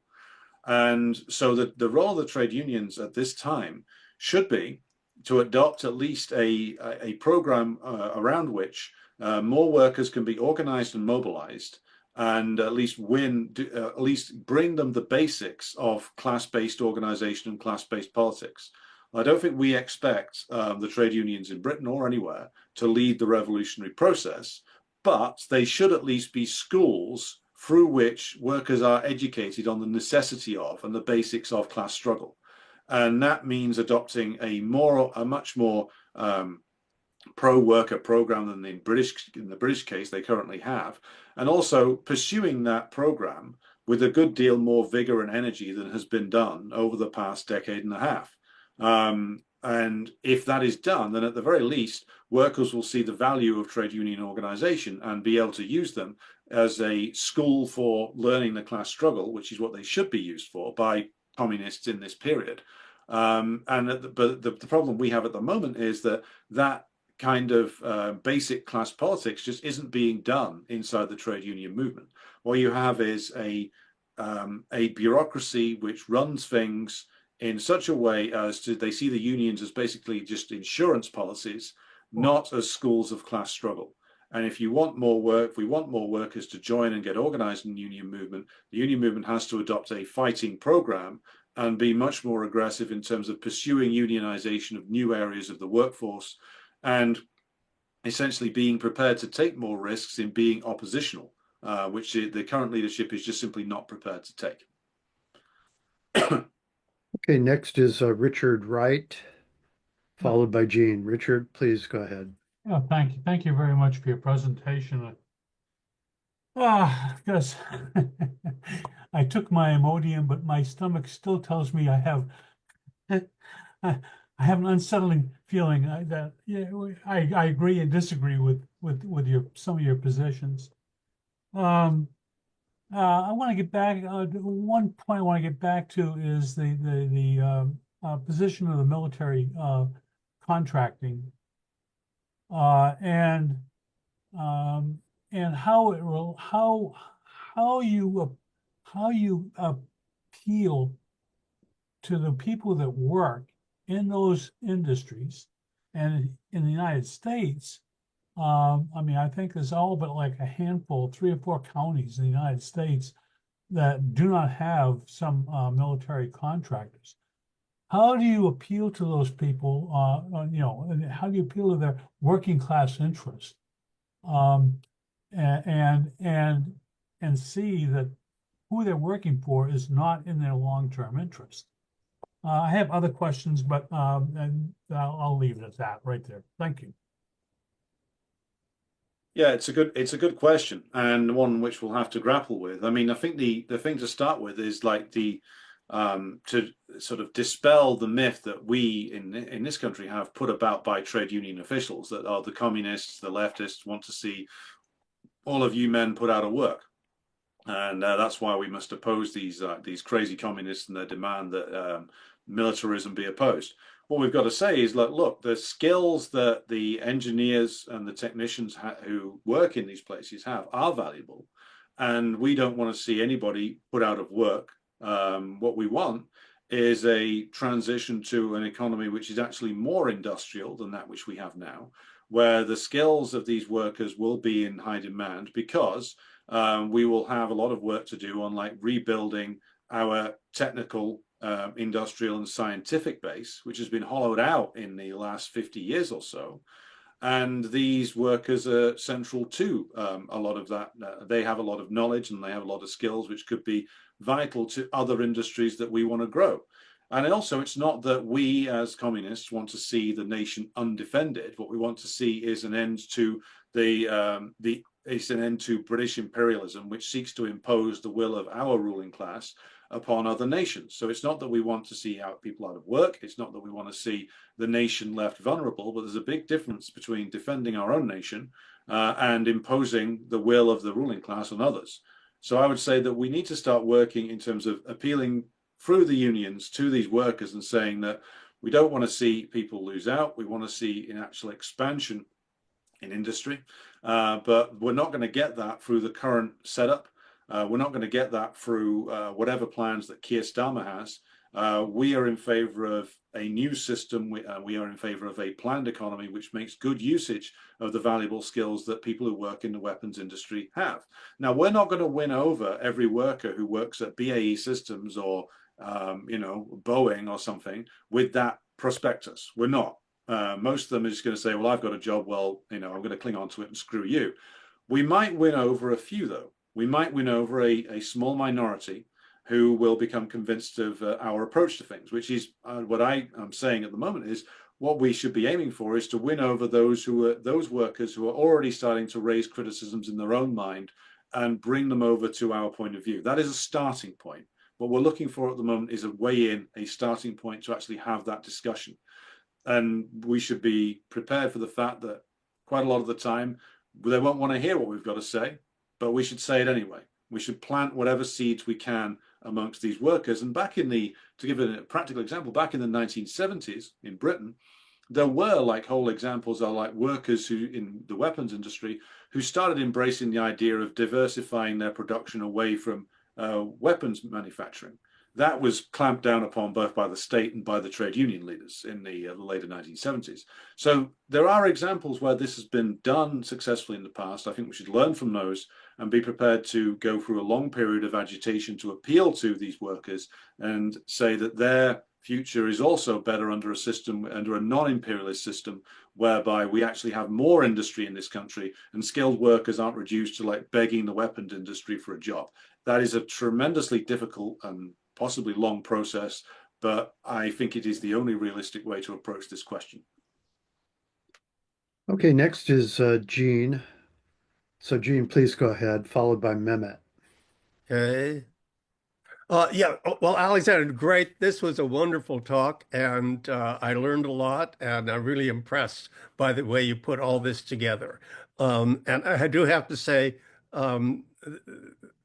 Trump and his buddy Musk are really scary individuals, and I'm really,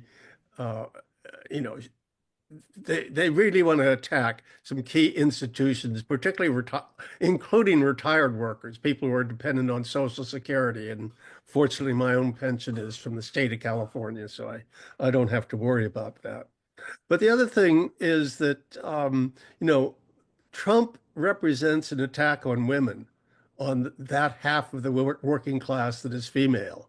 And, Trump, in addition to being a convicted felon, he's also an adjudicated rapist. This is something that's new about, U.S. presidents. I don't think anyone else has been adjudicated as a rapist. So and the thing that he's trying to do, one of the central things, is to get rid of Roe versus Wade, basically to take away the ability of women to control their own bodies. And this is something that, basically is something that here in the United States, women in the United States don't want to give up some of these basic rights. And whenever abortion rights come up on the ballot, they win. The women in America, half the working class, don't want this to happen.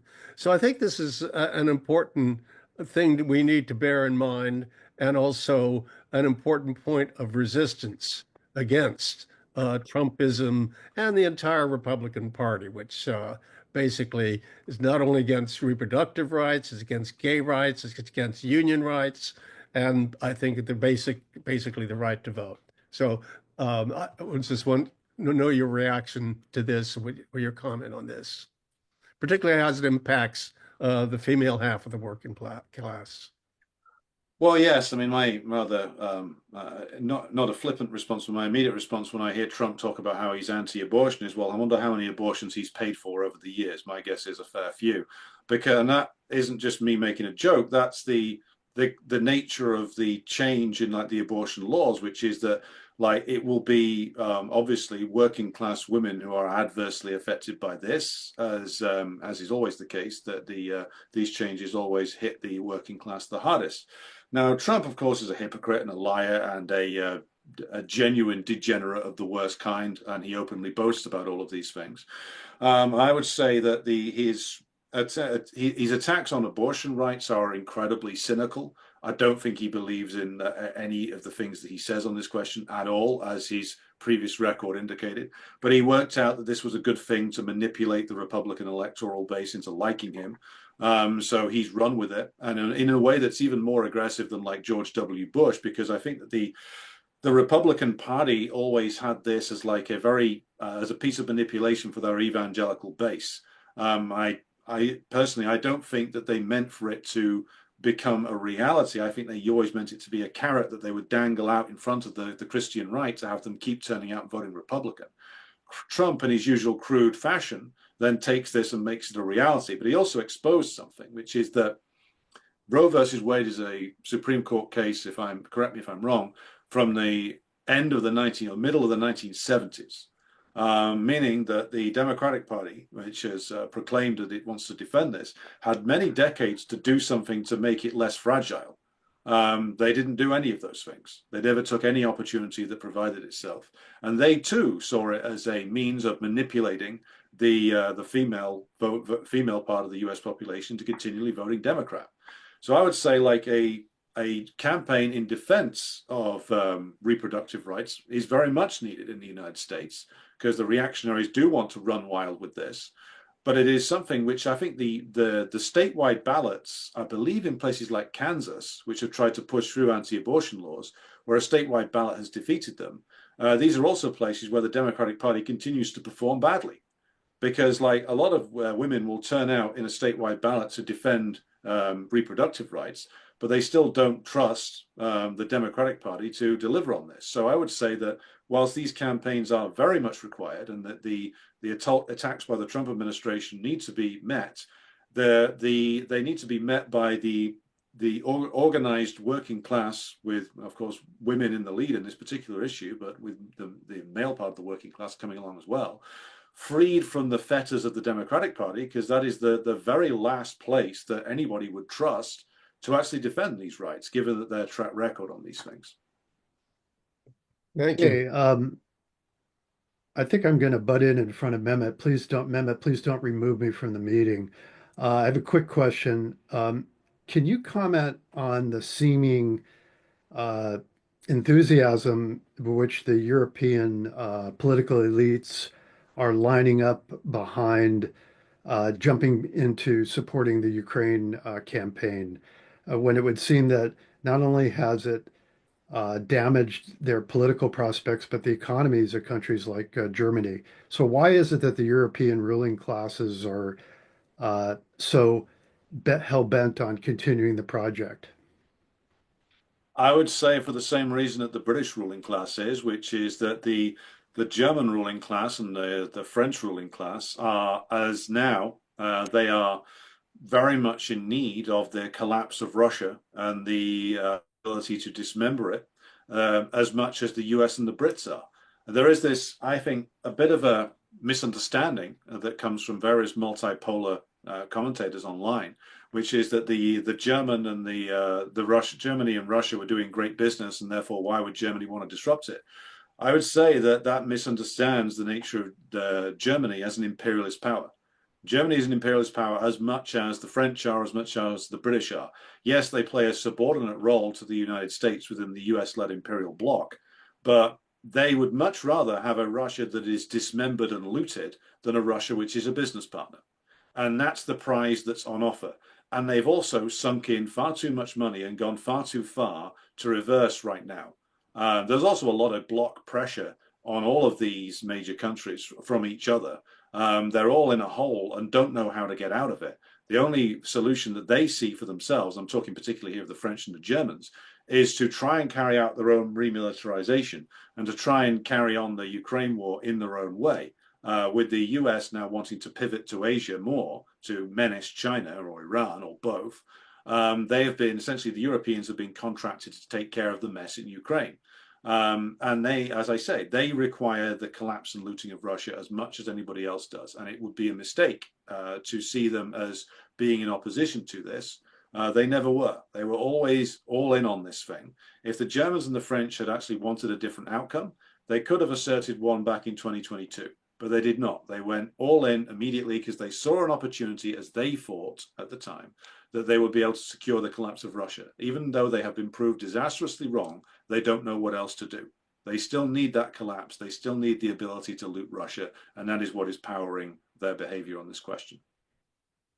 Okay, we're getting very close to the end here. If we could have Mehmet followed by Lucy and Anthony, then I think we're going to wrap up. So Mehmet, please go ahead. Let's try to keep things short. Yeah, Alexander, thank you very much for an excellent information and presentation. A couple of questions quickly is that, first of all, the emergence of BRICS and that block of the others from the imperialist sphere is that some look at it as like a hope, as if that is going to give us a chance to breathe for the working classes of the world. And but in order to support these countries, it means supporting their bourgeoisie, actually, because they're all capitalist countries. So if you are going to support the bourgeoisie of those countries, whose nature is by their DNA linked to imperialism and the longevity of imperialism, where does this put us? That's one question. The second question, shorter, is that with the rivalry between Europe and United States now becoming more severe, and Europe is again talking about creating its own army, do you see an inter-imperialist clash happening somewhere in the near future? Thank you. Well, to take the question of the BRICS bloc first, I mean, yes, I agree with Mehmet's analysis that like what you're seeing is the emergence of like non-imperialist capitalist bloc. There certainly, of course, Russia is a capitalist nation, India is, Brazil is. There are different points of view with regard to the system in China, which we don't have time to go into now. South Africa is a capitalist nation too, as are the new entrants. And so like I would see it this way, which is that like with regard to the Russian special military operation, many of us who are communists have supported the Russian special military operation on the grounds that it presents a fundamental challenge to the US imperialist bloc domination. This does not mean that that our message to the working class of Russia is that there's no more contradictions anymore with their ruling class. Now, what it will do is if the US and its bloc is defeated in Ukraine, then it will take a certain degree of pressure off for a while, Russia, and will allow hopefully the development of class struggle inside the Russian Federation, because as the KPRF, the Communist Party of the Russian Federation themselves correctly say, there's not going to be a long-lasting victory over imperialism without actually embracing socialism in Russia again. Because even with the Eastern turn towards Eurasian economic integration, the contradictions that plague Russia all stem from this very weak, useless, parasitic bourgeoisie that has had to be overridden at every single turn in order for this confrontation to go as far as it has. The Russian bourgeoisie, had they been offered the choice in 2022 of capitulate to the West or wage this war, would have capitulated to the West without question. They are still a comprador group, the same way as their predecessors were before 1917. They have not improved with age. And the only reason why Russia has gone as far as it has is because you have the Putin system, which is a form of somewhat progressive Bonapartism, which is able to overrule the Russian capitalist class at certain key moments, and also that there is a good deal of popular pressure from the Russian masses not to capitulate to the demands of US imperialism, personified in the long struggle of the Donbass workers to actually win their freedom from the Kiev regime. And this is why the Putin-led system has gone as far as it has done. It's gone as far as it has done in the teeth of the opposition from the Russian capitalist class. But to finally secure a victory over imperialism requires a real defense against imperialism, and that can only come from the mobilization of the Russian masses, and that can only come through a socialist system. Because the mobilization of the Russian masses is something the Russian ruling class is deathly afraid of, in the same way every ruling class is afraid of it, even though they've had to do a bit of an appeal to the masses in order to survive this far. But yes, what the defeat of US imperialism and British imperialism will do is just open up another form of the struggle inside the BRICS countries and inside the imperialist bloc. So the defeat of imperialism is a necessity for things to go forward, but it is not by any means the end of the struggle. In many cases, the class struggle internally will intensify after we've gone through this phase of the decline and the degeneration of US imperialism. And for any of these countries to truly win their liberation, they must embark on the socialist road again. And I think that the Communist Party of the Russian Federation is exactly right in making that point. Now, on the second point about Europe versus the USA, I think that there's always been tensions there, going back right to the period after World War II, in that these powers are unified originally by their rabid opposition to communism, both in terms of the Soviet Union and the domestic communist parties. Various people inside the European structures have thought of themselves or wanted to think of themselves as an imperialist power in Europe's own right. That has never quite come together. Now you've got a bitter row about tariffs and various other things, but you also have $3 trillion going to and from Europe and the United States every year in each direction, according to the US's Bureau of Economic Affairs. So that's $3 trillion in capital going back and forward. That is a hell of a lot of trade in goods and services going back and forward. Neither the US nor the Europeans can replace each other as that type of market very quickly. So they're going to shout and they're going to scream at each other, but they can't just ditch each other, which is why I don't think Trump is going to ditch NATO. It's why I don't think that Trump is going to ultimately be able to pull forces out of Europe, because they are there to secure US investments, which still make an awful lot of money by going to Europe.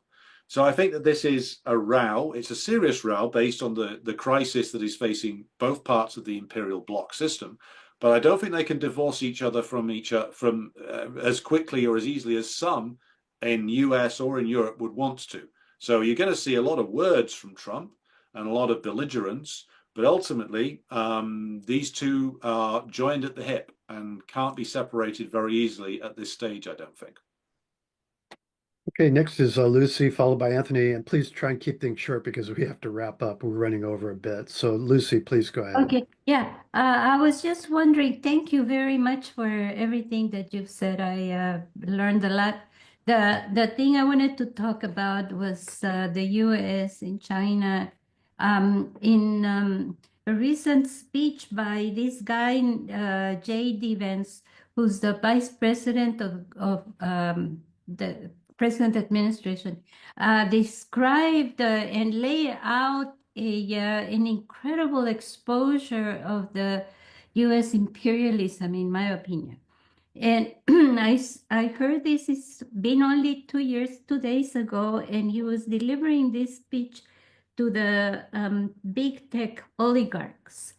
And he came out and said, the main enemy of the U.S., the most important enemy that we need to defeat if we want to survive is China, and which I've always suspected, of course. But he described the nature of the imperial, pretty much what we have been talking about, right? He described it as globalization, and that globalization, that the bourgeoisie were building up this pyramid where the U.S. was at the top, and then there is a periphery of developed countries, and then another periphery to that, which involves the poor countries, the global south. And he says, and the idea that they had, and he's talking about how this developed through the bourgeoisie's thinking that they were critical about. So it almost seemed like they were being very critical of this, but in fact they are not. And 2 minutes. Oh, okay, all right. I'm just wondering if you heard that speech and if you had any comments on it, but maybe you hadn't. I don't know. Well, I saw the speech that I think the speech you're referring to from Vance, where he essentially laid bare the U.S. relationship with China and how it has turned against the U.S., as he would put it. And Vance essentially confirmed what many of us, many Marxists have said over the years, which is that they saw China as a source of endless cheap labor. And as long as China remained in that role, then they were happy with China. And it became clear, probably from 2008 onwards, when China did not go into a crisis and the US did. And in fact, it's arguable that the Chinese bailed the US out of that crisis by buying large amounts of dollars in the international markets, that the US, it became clear to them that that this was no longer just a side of cheap labor, that this was now something which was a problem for them. Because the idea of globalization, as Vance put it, was that the manufacturing jobs would all be outsourced to China and other sites of cheap labor, whereas the imperialist powers would keep the high-tech production and certain elements of like innovation onshore.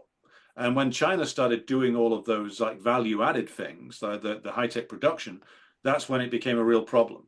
And now the US is left with an even bigger problem because they're being outcompeted in areas they thought they had a huge advantage in, such as artificial intelligence. And the reason why Vance and people like him are coming out and saying these things is because there's a huge row going on inside the US ruling class about the way forward. And you've got one section of it coming out and having to tell something of the truth now in order to make its points. And that is something that we should always monitor and seize upon, because they end up confirming our analysis of imperialism. So the US vice president and president have confirmed in recent weeks that Ukraine is a proxy war waged by the United States against Russia. They've confirmed our analysis of why the US was using China for so long. And so these things are worth paying attention to, because these are essentially confessions made by those who run the system. Okay, Anthony, and then Goulden, and then I think we're going to have to cut. So go ahead, Anthony. Please unmute.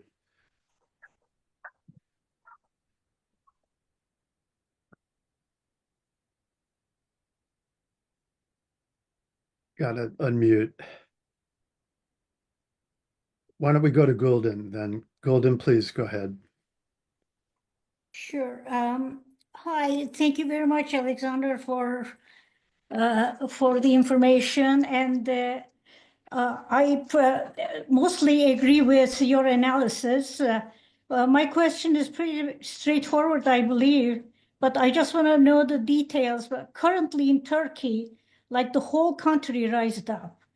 Thousands of people are in the streets against the government. And it's been going on like 4 days right now. And the thing that triggered this is because the Istanbul's the head of Istanbul's municipal services, who is the part of the Social Democrat party in the opposition, he was the government who's been after him for a long while. His government has been attacking him, but lately what happened was government just revoked his diploma because he's the rival of Erdogan. He was going to run for the presidency. So government revoked his diploma to prevent this and charged him by seemingly made up accusations. But thousands of, hundreds of people, almost million people, are in the streets in all the cities in Turkey. So my question is, what should left do in this case? These people are chanting slogans like, in most cases, that left shouldn't support. But should we go on the streets and protest with this bourgeois party? What should left do? Thanks. Well, I mean, I'm gonna. A party comrade of mine always says to me that if you don't know enough about something, always say so. So I'm gonna prefigure anything I'm about to say, which is with the proviso that at the moment, I'm not confident that I know enough about the situation inside Turkey to give a clear opinion on like what the Turkish left should do. I'm sure those debates will be had internally. What I can say, though, is that the Erdogan regime and system inside in Turkey is something which, for all of its loud pronouncements about pivoting to multipolarism, is something which is still largely a servant of US and British imperialism.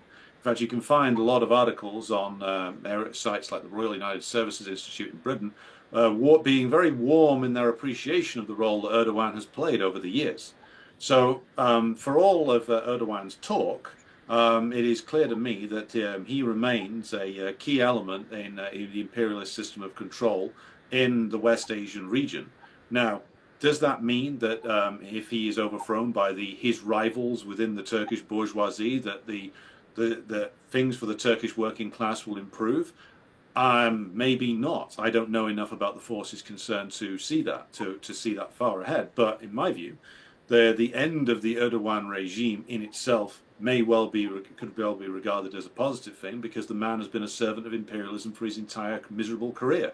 Again, for all the noises that he makes in apparent opposition to the US and the British, he is their servant. So I will defer, though, to those with greater knowledge than myself of the current situation inside Turkey, because I don't want to speculate on things that I'm not happy with my own level of knowledge of, to give a more detailed critique than that which I have offered so far. Okay, last question, comment. Anthony, please go ahead. If the United States could not defeat China in the Korean War, how can it defeat China now with 800 bases, which are draining the economy completely and pointing in the wrong direction? Well, I would say, in answer to your question, that the US can't defeat China, not conventionally speaking. The idea that they have regarding China is the same idea that they have regarding Russia, which is that they're going to try and use proxies against China, with the idea being that they can provoke a war over Taiwan, which they will then use to try and throw up like a naval blockade around China to try and choke it off from its external markets.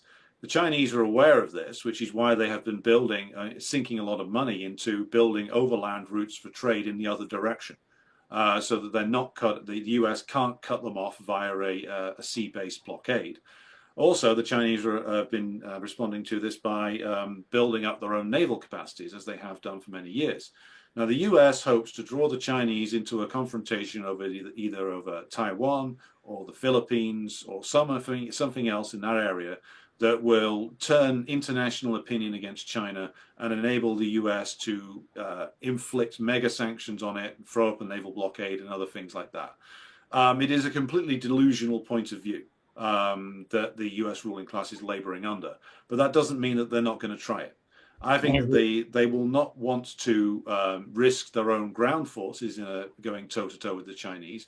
They'll want to get other proxies to do it for them, which is why the defeat and disaster in Ukraine is going to be important, because other proxy forces or people who might be inclined to turn their countries into proxy forces of the United States will look at that. They will look at the fate of Zelensky, the miserable fate of the Kiev regime, and think, well, do we really want that for ourselves? So I think the defeat in Ukraine is going to be very important going forward. It's going to put off some of the comprador forces who might have been inclined to operate as proxies against China, but never rule out how low a comprador force will go in terms of sacrificing their own nation for the benefit of the US bourgeoisie. But conventionally speaking, the US cannot defeat the Chinese. That doesn't mean that they're not going to try some crazy scheme in order to do so, though. Okay, I think we're going to wrap things up. Thank you very much, Alexander, for a tremendously informative and valuable presentation. I want to thank all the participants today. Great questions, great responses, great answers. Please, if you want to sign up for email notifications for our programs, go to our website at icssmarx.org. And if you can, give us a donation to support our activities.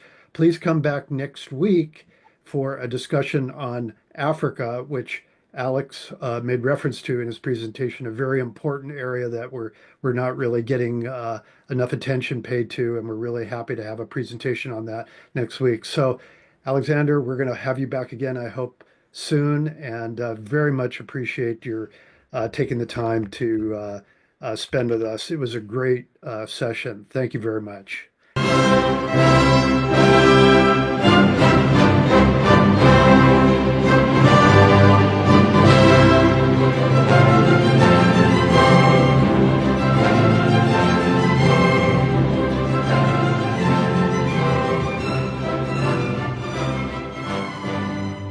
Institute for the Critical Study of Society at the Niebuhr Proctor Marxist Library receives no corporate funding, nor do we have any paid staff. We rely on the support of working class folks that share our commitment to the socialist legacy of Karl Marx. We continue to need funds to meet necessary expenses. Since we can no longer pass the hat at our in-person forums, please send contributions to our treasurer, either online via PayPal or by check. The PayPal ID is ICSS-Sunday, SUNDAY, @yahoo.com, and the name is Richard Fallenbaum. And checks may be made out to Richard Fallenbaum and sent to him at 1225 Nielsen Street, Berkeley, California, 94706. Fallenbaum is spelled Fallenbaum.